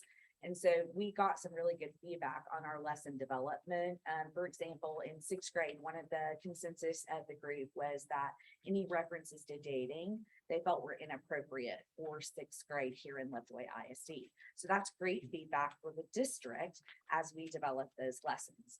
The other feedback that I say that I think is really that we walked away with was in the introduction component of the health teaks for the state of Texas. It references the parents being the primary source for students for their education and where to go for information. That's been historically in the introduction of the health teaks. They did not move it. It's still there. And so it came up as a recommendation that as the district developed the lessons, that we are sure to include that reference that parents are the primary source of information. Go to your parents for additional help and assistance on questions. So I think just for you guys to understand the level of feedback that the district got through these public meetings and the conversations with the members of the committee. I feel like we've got a lot of really good specific information and really have insight into what those lessons need to be to reflect the community values. I think the next steps will be your approval is that we will purchase the instructional material. And then we will send out the scope and sequence, the pacing guides that Mr. Parker reviewed to the campuses. And then what some practices we've looked at with other districts is that they're identifying the actual date that the lessons will be delivered so that we can build in a form for the parents to opt in to those particular dates. So you could have some parents that would say, I don't want to opt in for the anatomy, but I want to opt in for the healthy relationship. So that would Ready to be that selective. And you said purchase, but we're writing our curriculum. Well, with some- we're purchasing some videos. Right. And then the AIM program, we do have to pay for that service. Okay. And then for those lessons that we may have gaps in, we would be running some lessons for that. To emphasize the point I heard here tonight is that regardless of what the SHAC recommends or what the board votes tonight, the ultimate person in the driver's seat regarding this material is the parents. And so they will have the opportunity to review everything a certain amount of time in advance, that right, 14 days. And that they will opt in. Otherwise, their child will not receive any instruction on these items, is that right? The general format of this instruction would be a pullout format, meaning that, you know, just hypothetically, we may bring the sixth grade boys down to the gym and do a presentation to the sixth grade boys. As you can imagine, we can't interrupt core content instruction very often to do that. And so, and to do these type of lessons, we're not talking about weekly, you know, or twice a week or 3 times a week. This is probably going to be done once, maybe a quarter, for a 30, 45 minute, at the most an hour presentation. So it's not, these lessons are definitely not on a weekly basis. It's a much more spread out timeline on when these lessons will be presented to the students. Or that I did go and observe many of the SHAC meetings as a private citizen. I wanted to specifically recognize and call out the work of the administration. Those were some very structured and well-planned meetings. And I think that they really stayed true to the scope and the intent for a Student Health Advisory Council as defined by the state of Texas law. I also wanted to say thank you to the community members because, oh my gosh, the hours that they spent in those conversations and reviewing that material, I only saw a portion of it and it is substantial. And so I think that, you know, it was very thoughtful. I agree with the comment that it was very highly collaborative. And I appreciate all of the community members that also sent in feedback specific to that. And I will be supportive of the SHAC's recommendation today. I just kind of wanted to do an overview of what it is we're being asked to approve. So I follow you here. We've moved all the teaks. The one teak that was for 4th grade, we moved it out to 5th grade. We moved some teaks from 5th to 6th and some from 6th to 7th. Okay. So the recommendation from the SHAC is kind of the win, right? to when these TEKs will be, I mean, at this point. Mhm. And then it's clear from this that we're going to be developing primarily our own lessons for these subject matters. And once those are available, then they'll be made available for parents for a certain period of time to review, to educate them. At least 2 and- weeks in advance. And yes. inform them on the opt-out or opt-in, actually, process. So we're not approving any instructional materials tonight because they're not. You actually are. Okay. You're, go ahead. The videos, there are instructional materials that we would use to teach the standards. And the AIM program, where we have speakers come in to see what we would approve as well. So you're approving. Recommendations levels and. Well, it's approving the standards where they are taught. And then, well, approving where the standards are taught correct, and then the instruction material. And then we don't have a significant number of lessons that those videos or the AIM would not cover, so any gaps we would write our own. Not treating a textbook. Right. And so what we have currently a textbook, well, this is just per page for your fourth grade anyway. The only textbook we have is in the high school health course right now. And we're supplementing that.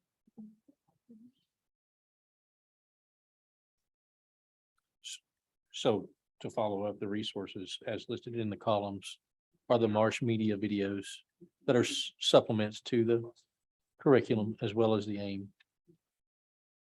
So are we supposed to see those before we approve them? I'm just asking because I don't know. Not necessarily, the administration has reviewed all of the videos, and Shack. Shack committee members Okay. had access to those as well too. So you guys looked them over, you feel good? Correct, we felt like it met the Okay. standards, it met the guidelines of the community and.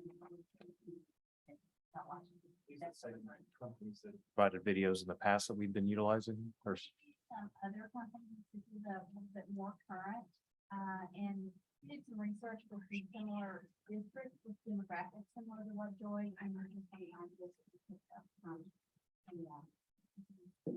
And what I did doing a press, the Shack really pointed out, they wanted it like a one-time presentation. So if you had a standard on the anatomy, reproduction, it's kind of a one-time presentation where that could be delivered in a video.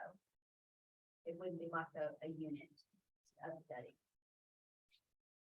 So So like, when you're looking at the possible resources, really, it's not that all of those would be shown. That makes sense. So, but all of those were put forward to the committee for their review and to view. And so, as the district is developing the lesson for fifth grade, you would stay with the grade level, right? But if that's a possible resource for fifth grade, then we would just choose one of the videos for boys, one of the videos for girls. You wouldn't show all 3 videos for boys. Does that make sense? So back to the sharing the information with the parents. So when you give them the 2-week notice, hey, let us know if you want to opt in. Do they then learn what that video would be so they could look at it? So it's sort of like extra, we approve tonight potentially, but then parents There's get to another approve layer. again. They'll see it before. Yeah. Okay. So everyone's comfortable. That I'm just wanting to make sure that. Some videos starting in fifth grade, and we've always made a video available to parents who want to do it. So. Just like for the Aims for Success, there's always a Yeah. parent presentation before there's a student presentation. Perfect. Okay. Okay. Just wanted to double check. yeah, so I just want to make sure the videos will be able to be considered along with any instructional materials that we develop so that they have full decision making. They're fully informed on what they would be opting in or not opting into. Okay. If they don't opt in, they won't be taught, period. They have to opt in, i.e. opt in, so.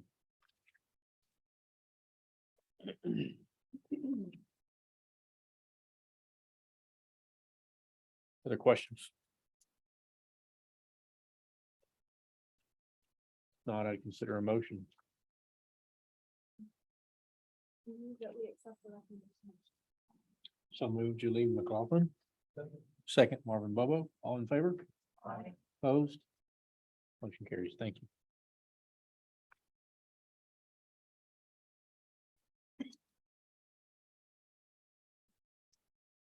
Item 16, consider an act to adopt an order calling bonds for redemption. Dr. Duplessis. All right, good evening. Thank you for your consideration of this item this evening. I also wanted to thank Doug Witt from Samco for being here today again for encore presence in case we have any additional questions. But if you recall at the August 29th board meeting, we discussed the status of our debt service or interest and sinking fund. And Samco, as our financial advisor, led us through several scenarios looking at our debt load and some possible options for early payoff of some of our debt. So in October 2021, the district's first rating indicated we got 8 out of 10 points for our one of the indicator questions, which was the debt per $100 of assessed property value ratio sufficient to support future debt payments? And we did not receive all the points available in that indicator. And we have been looking at what our options would be because we do have available funds within that debt service and INS fund to pay off some of those maturities early. So what we're asking for this evening is consideration for early redemption of a portion of the 2013 bond series to include $3.2 million of the maturities from 2023 to 2029. What this would do for the district is it would provide an estimated savings in interest cost of about $387,600. So if you have any additional questions, we can address those, or if not, the administration's recommendation is to approve the order calling for early redemption of the bonds. These are the same issues that we discussed in our board workshop. No changes to the 3 that we. Correct. Questions? I had a lot of detailed questions in the workshop and I was very comfortable with the answers. I reviewed everything again. I think it all makes sense. Make a motion. I moved to for the early redemption as recommended. So moved Jason James and second Julie McLaughlin. All in favor? Opposed? All right, thank you. Motion carries. Thank you. Item 17, consider an act on the investment policy and officer resolution. Dr. Duplessis. Yeah, so each year, the Board of Trustees reviews the district's investment policy as required by statute and additionally looks at the designation for the investment officer or authorized investment officer. So you'll see the attached board policy. No changes were made from prior year. We typically invest most of our funds that are available during the year in one of our pools. Hopefully one day we will have a sufficient fund balance to do some other things with, with our investments. But right now that's what we're doing. And so this is the item to annually review that investment policy and provide that approval of the resolution to authorize the investment officer for this year. Questions?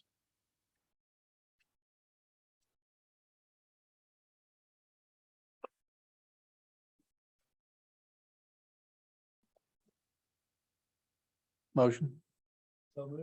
So moved to approve. Marvin Bobo. Second, Amy Smith. All in favor? Opposed? Carries. Item 18, Dr. Duplessis. So we wanted to provide a brief update on the VATRE as we continue to engage in conversations with the community and others. We want to make sure that any questions that arise frequently, that we provide that feedback back to everyone. So first here, you'll see our tax rates. And so there's a lot of conversation around tax rates as we start looking at these items and what the various types of tax rates mean. So what you'll see here is the tax rate that the board adopted on August 8th. And that included an M&O or maintenance and operations rate of 97.46 and an INS rate of 50 cents.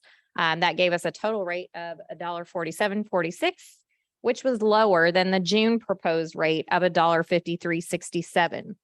The reason it was lower than the June proposed rate is because we had not yet received our maximum compressed rate from the state of Texas at that time. So we just used the prior rate until we received that information.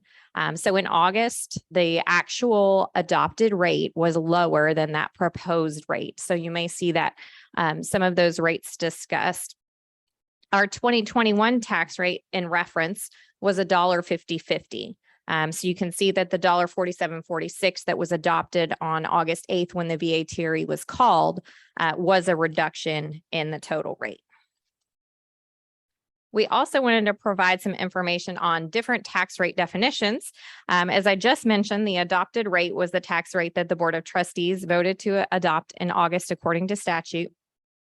We talked about the proposed rate, which was the prior rate before we received the MCR from the state. There's also a rate called the voter approval rate. This is called the VATR, not to be confused with the VATRE, which is easy to do, but is the highest rate a taxing unit may adopt without an election. So if you see a VATRE rate, it's a lower rate than what would occur with a VATRE. The last rate you may see referenced is called the no new revenue tax rate. That's the tax rate that would produce the same amount of taxes if applied to the same properties in both years, last year compared to this year, based on our certified values, but it is without respect to the state funding formula for schools. So it doesn't necessarily mean that we would receive the same amount as a school district to operate. It simply means it would create the same amount of revenue from a tax collection basis. So if all that is confusing, you're not the only one. In preparation for some of our VATRE community presentations, somebody looked at the Truth in Taxation website that the Collin County Tax Assessor Collector's Office helps prepare, and it was incorrect. So when we adopt the tax rate, we have to put forth a worksheet that supports the adopted tax rate.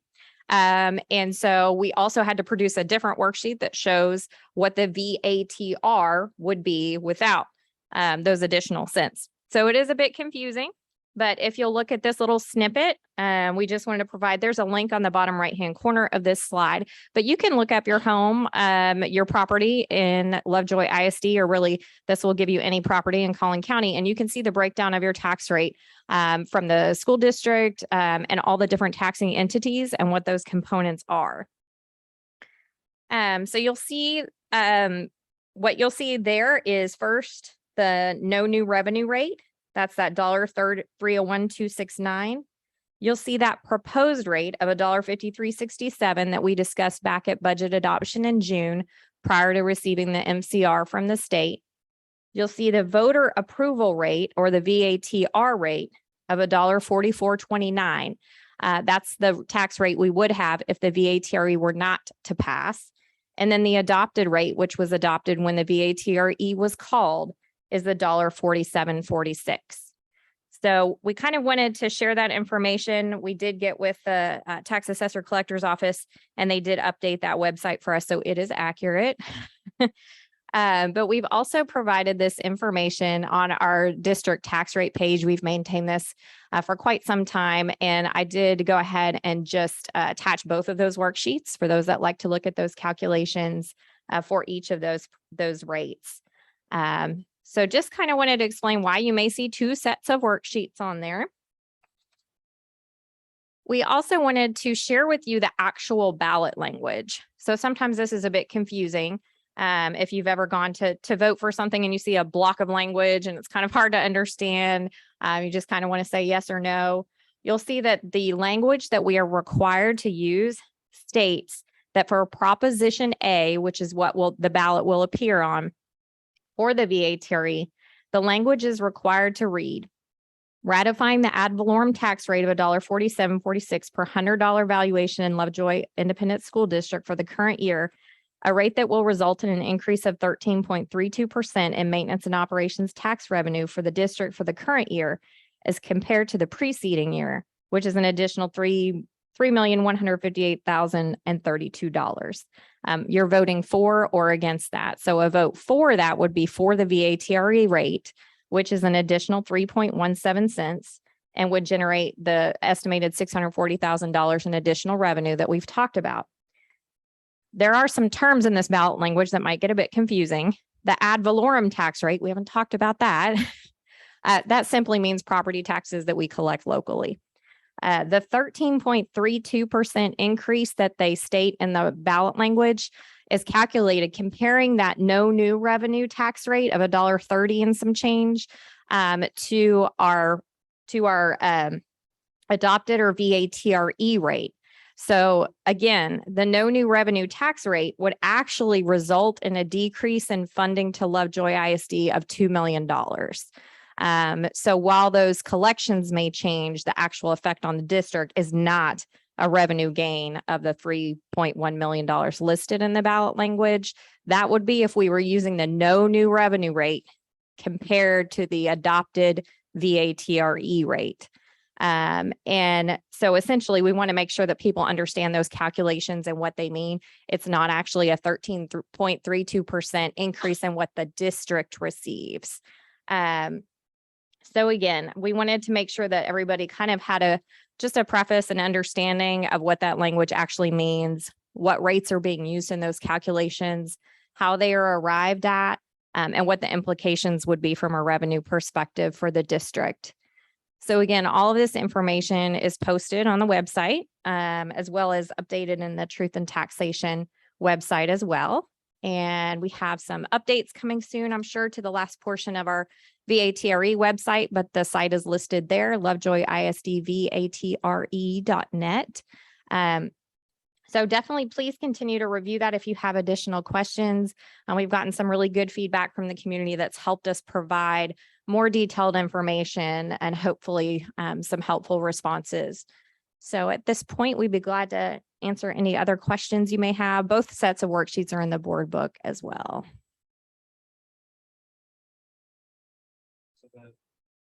$3.1 million of additional M&O revenue, we would only be getting an extra 600 something thousand of that. So it's the state funding formulas that take the other 2.5 million, but it's not all recapture. No, I've seen that. So that's it's- correct. That's a theoretical number. They're comparing a no new revenue rate, which would be a rate that's not available to the taxpayer to even consider of 1.3. It's a theoretical. It is additional tax revenue though, The versus 640 is, the 1.3 is a theoretical rate based on value I understand, and revenue. but the 3.1 is real revenue above and beyond what was So the portion, collections. No, it's not. It's collections, so It's not additional revenue. no. the portion it does not take into account is the number of students that we have. And so that's the important piece that's missing out of that calculation is we're not talking about ADA at all. So that's the missing that- piece of Well, the some of missing that as piece well. in the discussion is the no new revenue rate. That is not a factor. I know that revenue rate is not but there is an additional dollars that are being collected in M&O for the district above and beyond whatever the number was last year. 640,000. No, that's the revenue to our district from ADA. So that the estimated recapture with the It's VATRE, 750 it's something. You're right. correct. 775. That's It's not correct. 3.1 million. Okay. Mhm. Yeah, It's not 3.1 million. we would really like it to be the three. I should say that. So what's truthful about the ballot language? Can you answer that? It compares the no new revenue rate that really is very different. Many districts are struggling with explaining what that no new revenue rate means because it's not actually what we receive. So it's quite confusing, which is unfortunate for our taxpayers and community. But we're hoping that by providing this information in advance, people can kind of look at that and be more informed. That's correct. That's absolutely correct. Mhm. About the no new revenue rate and you were really helpful that day. Could you maybe clarify the difference in a no new revenue rate that a municipality might adopt versus how that is different for an ISD? Yes, it's very confusing because when we're talking about other entities like cities, counties, hospital districts, that no new revenue rate is more meaningful to them because they don't have a formula that dictates the amount of funding that they receive based on whether it's patients or population. We do. So our formulaic way of being funded makes some of that all those tax rate calculations that are done for other entities really don't make a lot of sense for school districts on an apples to apples basis. We're comparing our VATRE adopted rate against a rate that doesn't even exist in reality. But there is additional, it is important for the taxpayers to see that there's additional revenue that we don't have any possibility of getting. The ballot language doesn't do a good job of explaining that. But I think that it goes back to educating the legislators about our funding formulas, and that's the biggest gap that's very evident by this additional revenue being taken by the state and not given back to us. That's what that big gap is. And that is some of the conversation around the excess collections that the state has available. And a 13% increase, which is erroneous as well. And misleading. No, it's an increase that the state is keeping and not giving back to us. Well, the 13% is comparing a no new revenue rate, which is basically current year's value against last year's revenue. The fictitious number against our approved TRE rate, which creates a percentage that's unrealistic. For our funding purposes, for sure. Yeah.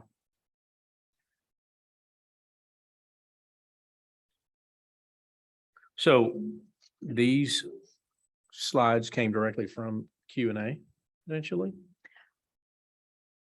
Some, yes, some, it probably was more organic from some of the community meetings that we've had these conversations and kind of referenced some of these sources and then had gone and updated some of the items. So yes. Are there other questions that are other than these that we potentially? We haven't received a lot, frankly, from the online form. Most people have actually come to the presentations. And so we've been kind of writing down some of the feedback from that and using that as a source. And I know Katie also included some of this information in Connect with Katie last week, just for a broader audience to make sure the information is being received.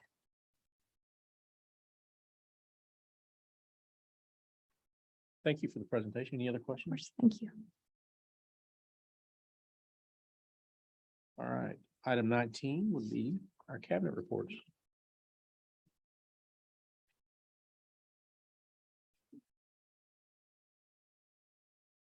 Right, so a quick update on a few items related to finance and operations. On the finance side, outside of some of the VATRE community meetings, we had a great meeting with our budget assistants in the district earlier this year. So I wanted to share some information on that. And we'll have some more information coming in October on the audit and VATRE updates. So on September 6th, we had a meeting with our budget assistants, and these are some amazing people who do a lot of work behind the scenes, making things happen for all the campuses and departments. They're really, truly a joy to work with, really have very servant hearts, very sharp, intelligent group of people. And I want to tip my hat to Thomas in the back, our Senior Director of Financial Sustainability, because he put together all the training for the meeting that we had with these folks. So it was very helpful. We're very much interested in streamlining some of our processes and trying to make them more user-friendly for our campuses and departments, realizing that they have more to do than just manage their budget. So you'll see some of the items that we discussed, the topics. The biggest feedback I put across the bottom was, we love the paperless. So good job, Thomas. We had lots of binders. We were very paper savvy with our paper use. So we've tried to streamline and put things online as much as possible. And so one of our awesome folks in this group said, we love the paperless. Can we do more? So they keep doing more to streamline those processes. And I want to thank you for that work. It makes a lot of difference for everyone. So that's been very effective. Some of those changes have been electronic budget amendments. We used to do those. Somebody would send an email to somebody who would then create the budget amendment, who would then put it in a sender, who then would give somebody else would go in and approve it. And now we're allowing individual department managers and their budget assistants to go ahead and amend their own budget. So just decentralizing some of that work and allowing people to streamline and get the things they need to get done. We also have changed our employee reimbursements. They all used to be through paper check. And we had a lot of little $20 checks that never got cashed. So we've changed these so that they're all electronic funds, just like our regular payroll checks. So we're hopeful that that's helpful to our staff as well. Future things that we're working on are paperless accounts payable procedures, internal invoicing, and doing some system coordination with some of our payable software. So a lot of kind of behind the scenes work, but really, really proud of the work that group is doing together. On the operations side, we have just a few minor project updates. We are now focused on getting rid of some additional items that we have left over, some of the smaller things. We'll probably have a lot of library books going on auction fairly soon. If anybody's interested in those, keep your eyes peeled on reneebates.com. We have a few things we keep putting out there as we have time to get through all those things, make sure that we've offered them up to folks inside the district first, and then put them through the salvage and auction process. All the other items I think we've had kind of slated once we receive materials for the playground, the doors, et cetera. I know that Student Services is working with the vendor on the cell phone amplifiers. So that's kind of where we are on all those. Our similar status to last month, but this is my favorite picture. Thank you for sending it to me. So this is the band at LHS on the new band parking lot. Look, they can even see the lines. So really glad that they're able to use that more fully now. Must be why they won that competition this weekend. I'm just gonna say. Right? Or the dogs, the dogs. They really are amazing kids. It was fun to watch. It's great you got it done so fast. Thank you. Thank you.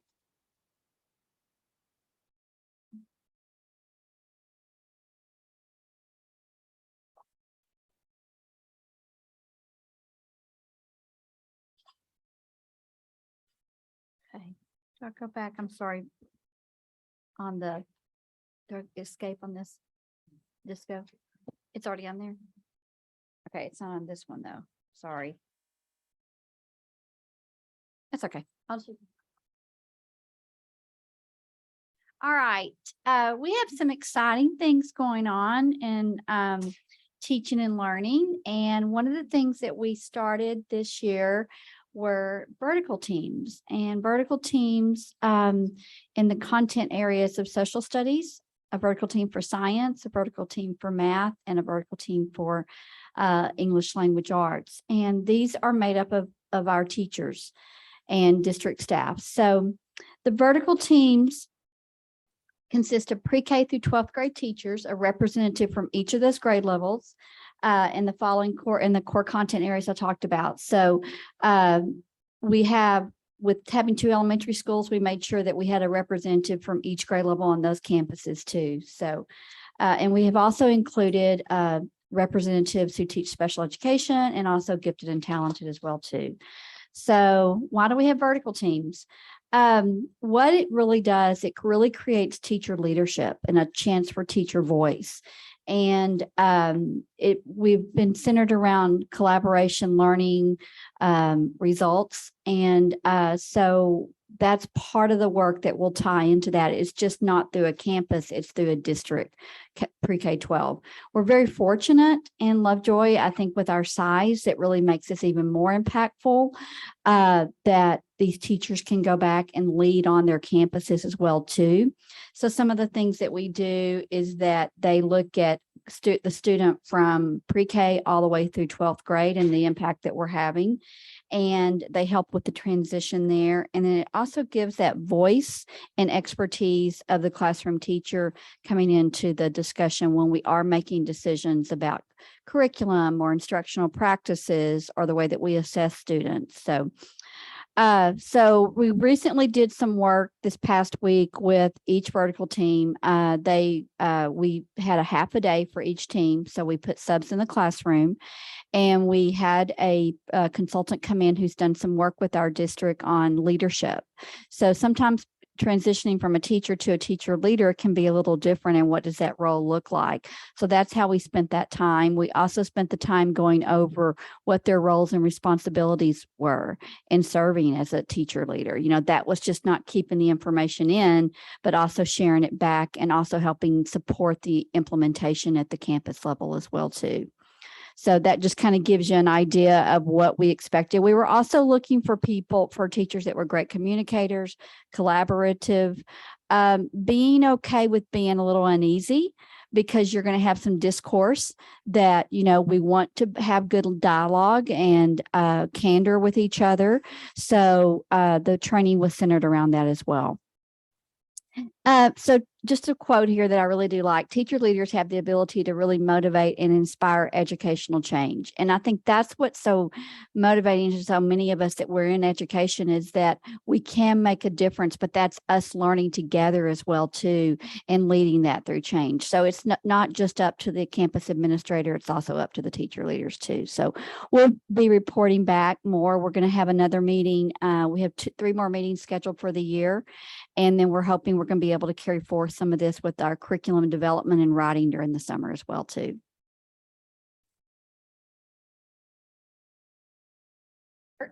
Department has been vertically aligned for years. Yes. And it is one of the most significantly strong areas we have. And I don't think it's by accident that vertical alignment's made them Absolutely. so good. Yeah. Yeah. So to do that with everything is going to be very, very good. Good.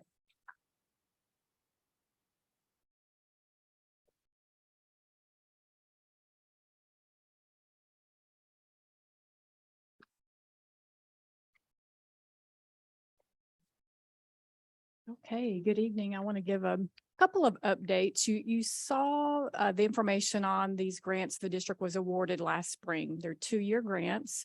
And so I really wanted to give an update on some of the action items that we've done thus far. The first one is the autism grant, and we had the opportunity to start training staff that support students that by and large have 50% or more of their time that they receive special education services. And so we broke them up pre-K 4, and then the older group was 5-12.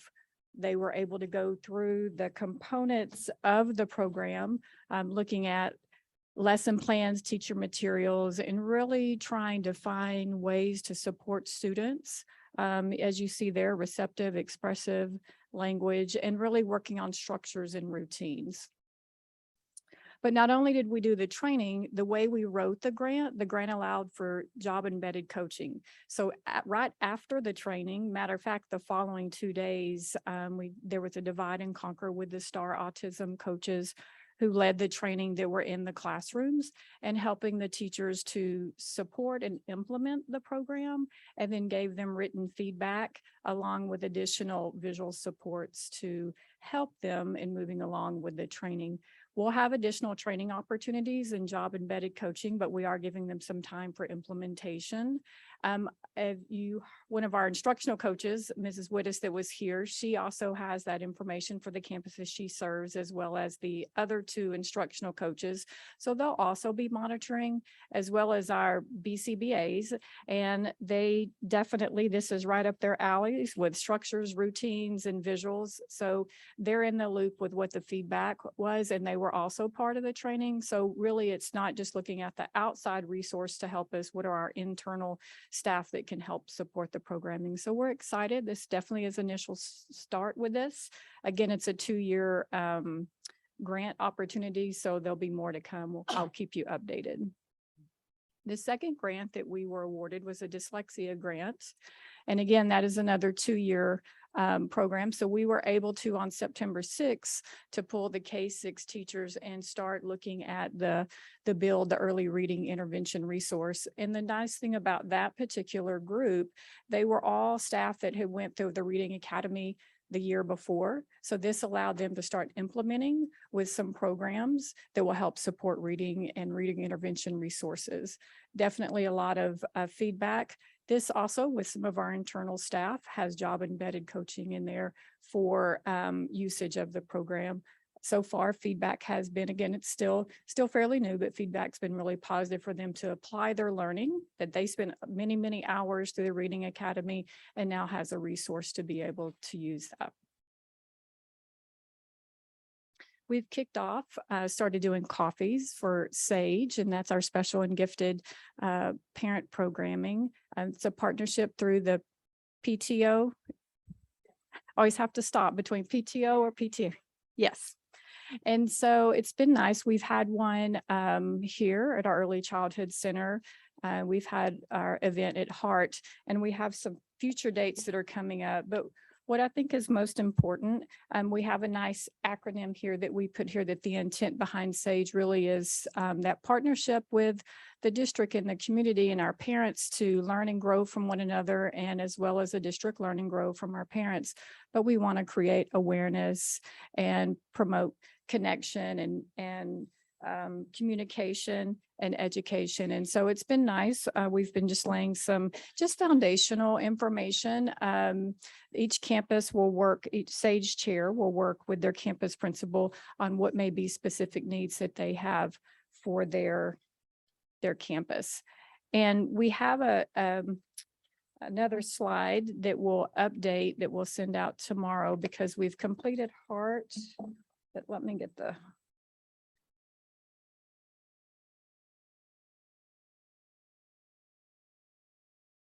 So let me add, Lovejoy High School will be, what's not on there is Lovejoy High School will be October 12th, and then Puster will be October 25th. So we do have them scheduled for all campuses, but the time that this was sent in, they had not all been scheduled. So I do want to make sure that we give all SAGE chairs credit. They're all scheduled, and we'll make sure we have that information out and readily available.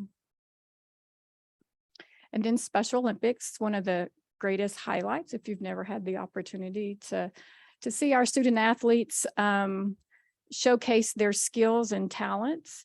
This year we do have Vicki Fetter, who is also doing our adaptive PE, has strong ties with Special Olympics, and she's the biggest just cheerleader for Special Olympics, has our staff very, very excited about the direction in which we're going.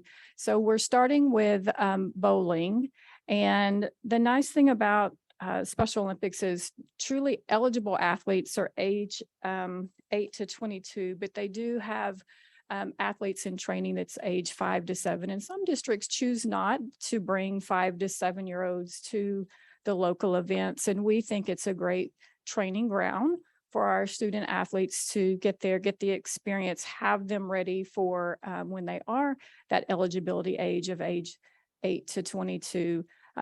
We are ramping up. We'll be going to Allen Bow for practicing. We are very official because when we go to tournaments, we have our own bowling shirts and we look very nice, rightfully so. We do know our competition is going to be in Sherman, but they've not released the date, but it will be in January. It's a little bit unique because normally we finish bowling before we leave for winter break, but this year just how dates are falling, and Sherman, who's hosting that competition, has it in January. So as soon as I get the dates, I'll make sure everybody is in the loop. We will have some local tournaments as well, but those have not been finalized yet. Questions? Two quick questions on the SAGE events. How many of our parents with kids in special educations are participating in those opportunities to visit historically? We have had a mix of both parents who have students who receive services in special education and gifted. I would say, I'm just thinking the Hart one, it was probably 50-50 quantity. They had about 20-ish there, parents. Okay. Then the other question was on Special Olympics. Opportunities or outreach to our existing athletes to be able to participate and support our athletes in Special Olympics, or do we have that? Just because I don't know, do we have that integration, that information getting to those kids? We do. So we actually rely very highly on our PALS, works very, very closely alongside our student athletes. And when we go, just for example, when we go to Alamo to practice, PALs will be there as well. Because what's a little bit unique, when you go to the day of competition, really coaches are not supposed to be out on the floor. Really, their PAL can be there. So what a great way to be able to get them ready for what true live competition is, just like what our coaches and all of our other sports would do. We need to have them prepared for what the day of the live event is going to look like. I have a question to follow up to Barrett's. Is there any alignment? So I see we have all these programs, right? Bowling, basketball, track and field. Is there any alignment with this programs at the high school in addition to the Special Olympics? I get the PAL, but like, have we ever had this group come to a basketball game? Like, you know, we integrated like that, or is that not appropriate just with all the things going on? So as far as having some of our student athletes that, let's say, want to participate in basketball coming to Just one come of to the the game Lovejoy and high sit school. together, like Yeah, camaraderie. absolutely. I'm thinking, like Lori was talking about all the Mhm. vertical alignment. I'm just thinking of different ways that, Yeah, you know, building bonds, and we're so small and that's our strength. absolutely. the So community portion. most recently, our life skills teacher at Lovejoy High School had the students in his classroom, and by and large, most of the students in his particular classroom do participate in Special Olympics. And so they all came as a class group and came to the football game, was definitely an integral part. So that is definitely something that we can continue to explore. Thank you. Thank you.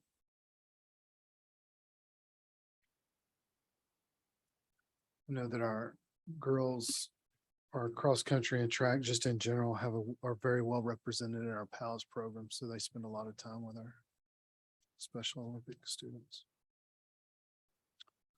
Let's see. Dr. Duplessis kind of stole my thunder on this first one, but I do have a before and after on my slides. On the left, you see that our parking lot is pre-paint, and our parking lot, the picture on the right is post-paint. You can see what difference it makes. And I know that Mr. Hoyer is very, and other band directors are very much appreciative of the new paint. So we wanted to give you a before and after, not just an after, a before and after view of the marching pad. Did want to bring up again, we will begin opening up registration on October 17th for spring transportation. Really, when I say open up registration again, it's for our current bus riders. And so what we'll end up doing is we have some of those students who have already paid for the spring semester, so they're obviously in. We'll reach out to the ones who have only paid for first semester, who have not paid second semester yet.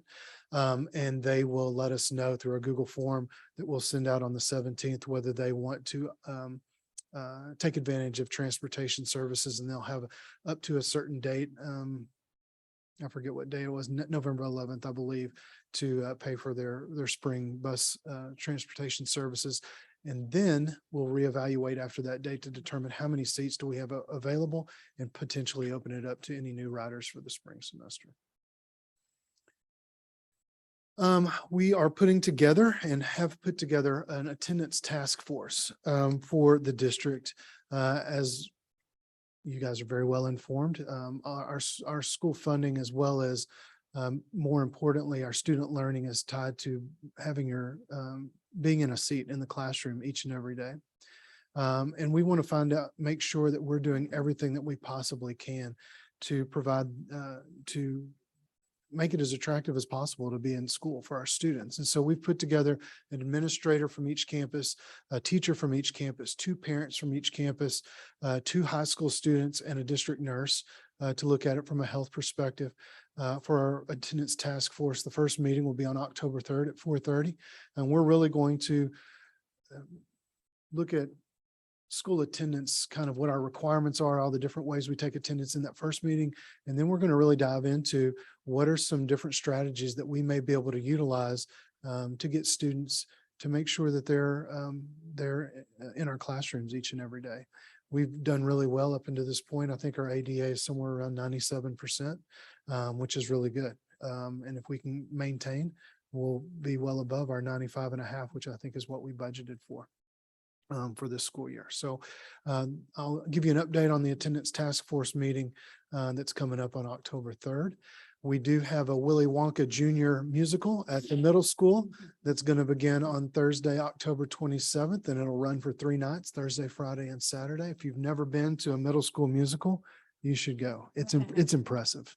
Those kids do a phenomenal job of just the talent that we have in our middle school. It'll blow you away.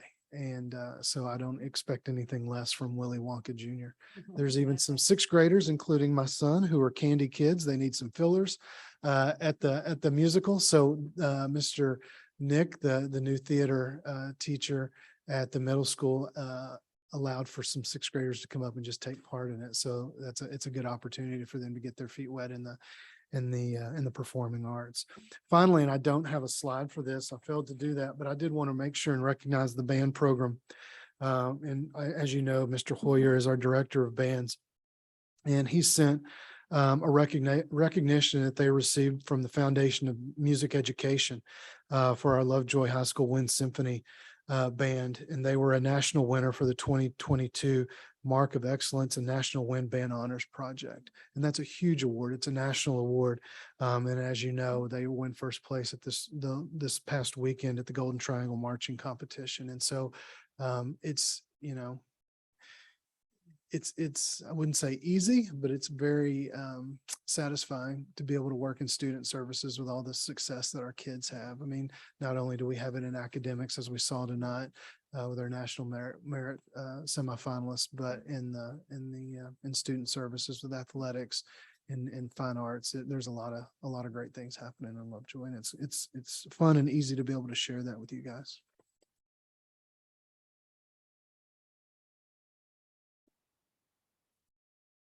Okay, save the best for last, right?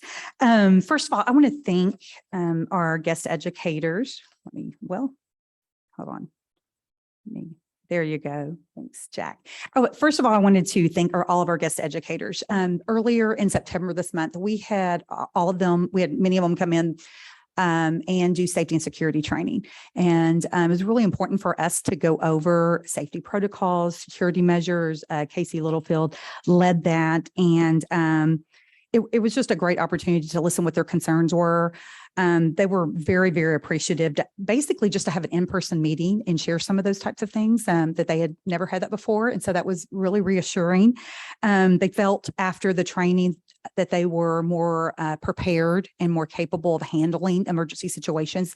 They knew kind of what to know, what to do in certain instances. They also talked about gave us some ideas of some areas that we probably need to improve on, and some things that we're going to work with our principals with about things that we weren't aware of. And it was very enlightening. I think he would shake his head and thought he was too, but they had some great information to share.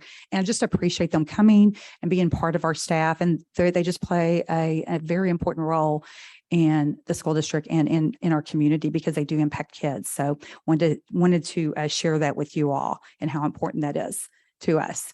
Also, of course, we're still hiring and we're still pushing these out every couple of weeks. And Connect with Katie, we have a job of the week that we really try to push out and hire for. So we're working with special education aides. I see still working on custodial staffing, and of course, student nutrition. I do think we've got a couple of student nutrition. It looks like that maybe a few more applications there, but we're trying to push those out and recruit in those areas that we can to help our schools.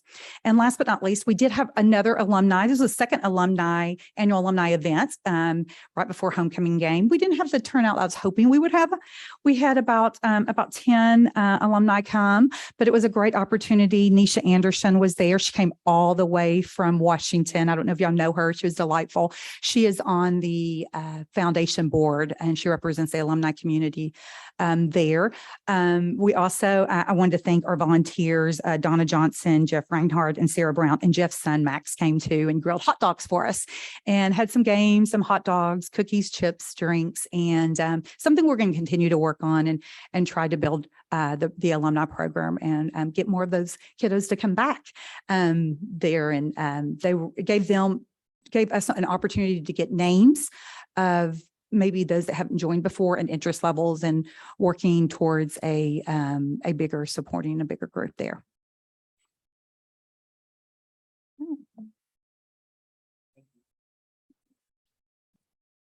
And I believe that completes 19. So item 20 is Ms. Cordell's report.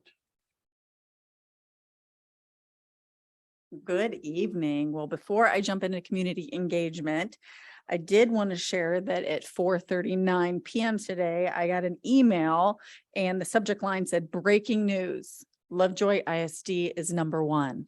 And I was like, well, I already knew that. No, but it was breaking news because we just received information from Niche that they have released their 2023 designations, and we have been rated the #1 district in Collin County. And we also have been named the #1 district for teachers in all of Dallas and Fort Worth. So we are very proud of that. And now on to community engagement. If you noticed in my weekly newsletter, I shared some information about 2 engagement opportunities that we are very excited about. The first being Leadership Lovejoy. And so we're excited to be rolling out information about the leadership class of 23. This is an opportunity for a deep dive into our district by parents and community members. We're going to educate these folks on the operations of our district. They'll get to know each member of cabinet, their areas of responsibility, have the opportunity to tour our facilities, as well as engage with our campuses. We really want them to understand the workings of our district, our priorities, and how we go about our business, and build relationships with them throughout this process so that they can be informed ambassadors of Lovejoy ISD. This also serves as a really comprehensive training and an excellent step if somebody down the line is interested in future Board of Trustee service as well.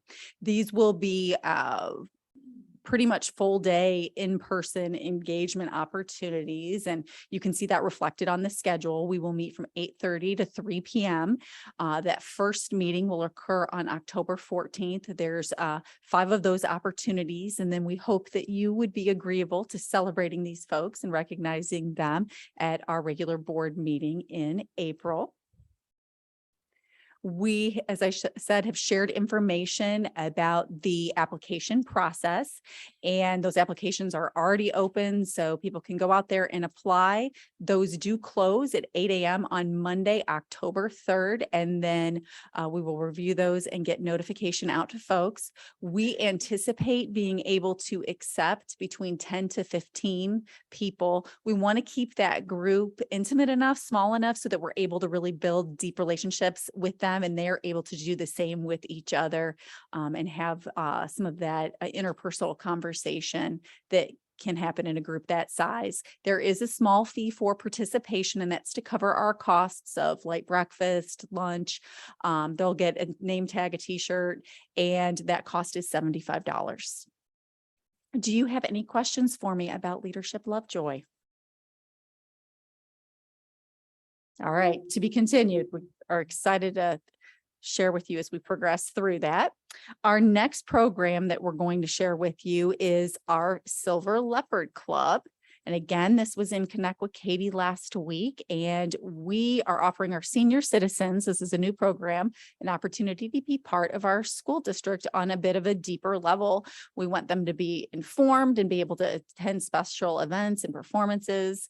And this also gives them a great opportunity to socialize with their friends and neighbors and with us. We are going to offer this opportunity to our Lovejoy ISD citizens that are 60 and older. This will also be open to folks that had a prior connection with our district that may not live here. Maybe they worked for Lovejoy ISD in the past. We'll do some field trips to our campuses. And in addition, the members of our Silver Leopard Club will also automatically, of course, have our Silver Leopards silver card, which we will share about here in a minute. And we're excited for our students to be able to present to our Silver Leopard Club and perform for them as well, since they are so talented. Here's more information on the application process. You can see that that first meeting will be at the end of October. These meetings will be 2 hours in length. There are 4 formal structure meetings. And then what we're going to do is, if you notice on that December 2nd and 3rd, we're going to leverage some of the existing events that we have going on and have some special opportunities for our Silver Leopards at those events. And that event happens to be our Fine Arts Festival, which we're excited about. And then we'll get the date of our STEM Festival as well, and we'll do the same thing. So those applications are available. Those are due by 8 a.m. on October 8th. In this program, we feel like we can accept about 20 folks and make that experience meaningful for everybody. Do you have any questions for us on the Silver Leopards Club? And our silver card connects to this, but is not exclusive to this. In the past, we've had something that's been called a gold card, and it was for our senior community members and gave them some privileged access to our athletic and fine arts events. We want to get everything in alignment. If we're going to have a Silver Leopards Club, we should have a silver card, right? And so we're just rebranding this a little bit, and we're calling this our silver card. And this also gives us the opportunity to refresh this and relaunch some communication. COVID, unfortunately, put us in a situation where we were not able to invite volunteers and community members into our schools on the level that we normally love to do.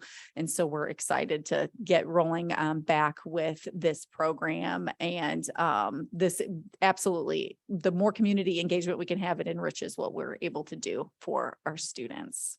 And so there's some information there, and we'll also be advertising this. We've got some upcoming presentations out in our community. We'll add this information so folks know that this is available as well. And then we've got some key communication points in our community that we can get this out to make sure our citizens are aware.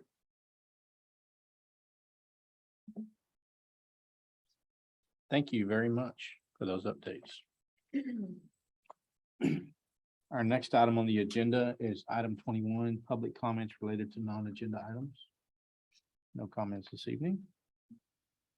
Announcements, just wanted to, 2 quick thank yous. Thank you to our State Board of Education Rep Pam Little. Had an opportunity to meet and visit with her, and she is working hard for public education in our state, and we're grateful for those efforts, and would encourage you to educate yourself about the work she's doing and help understand that. Also wanted to thank the community for participating in annual appeal for the Foundation for Lovejoy Schools. And not to steal their thunder on their announcements and recognitions, but we've just really done a really great job to support our education foundation. And so it's exciting to see that happening. With that, and we would be adjourned.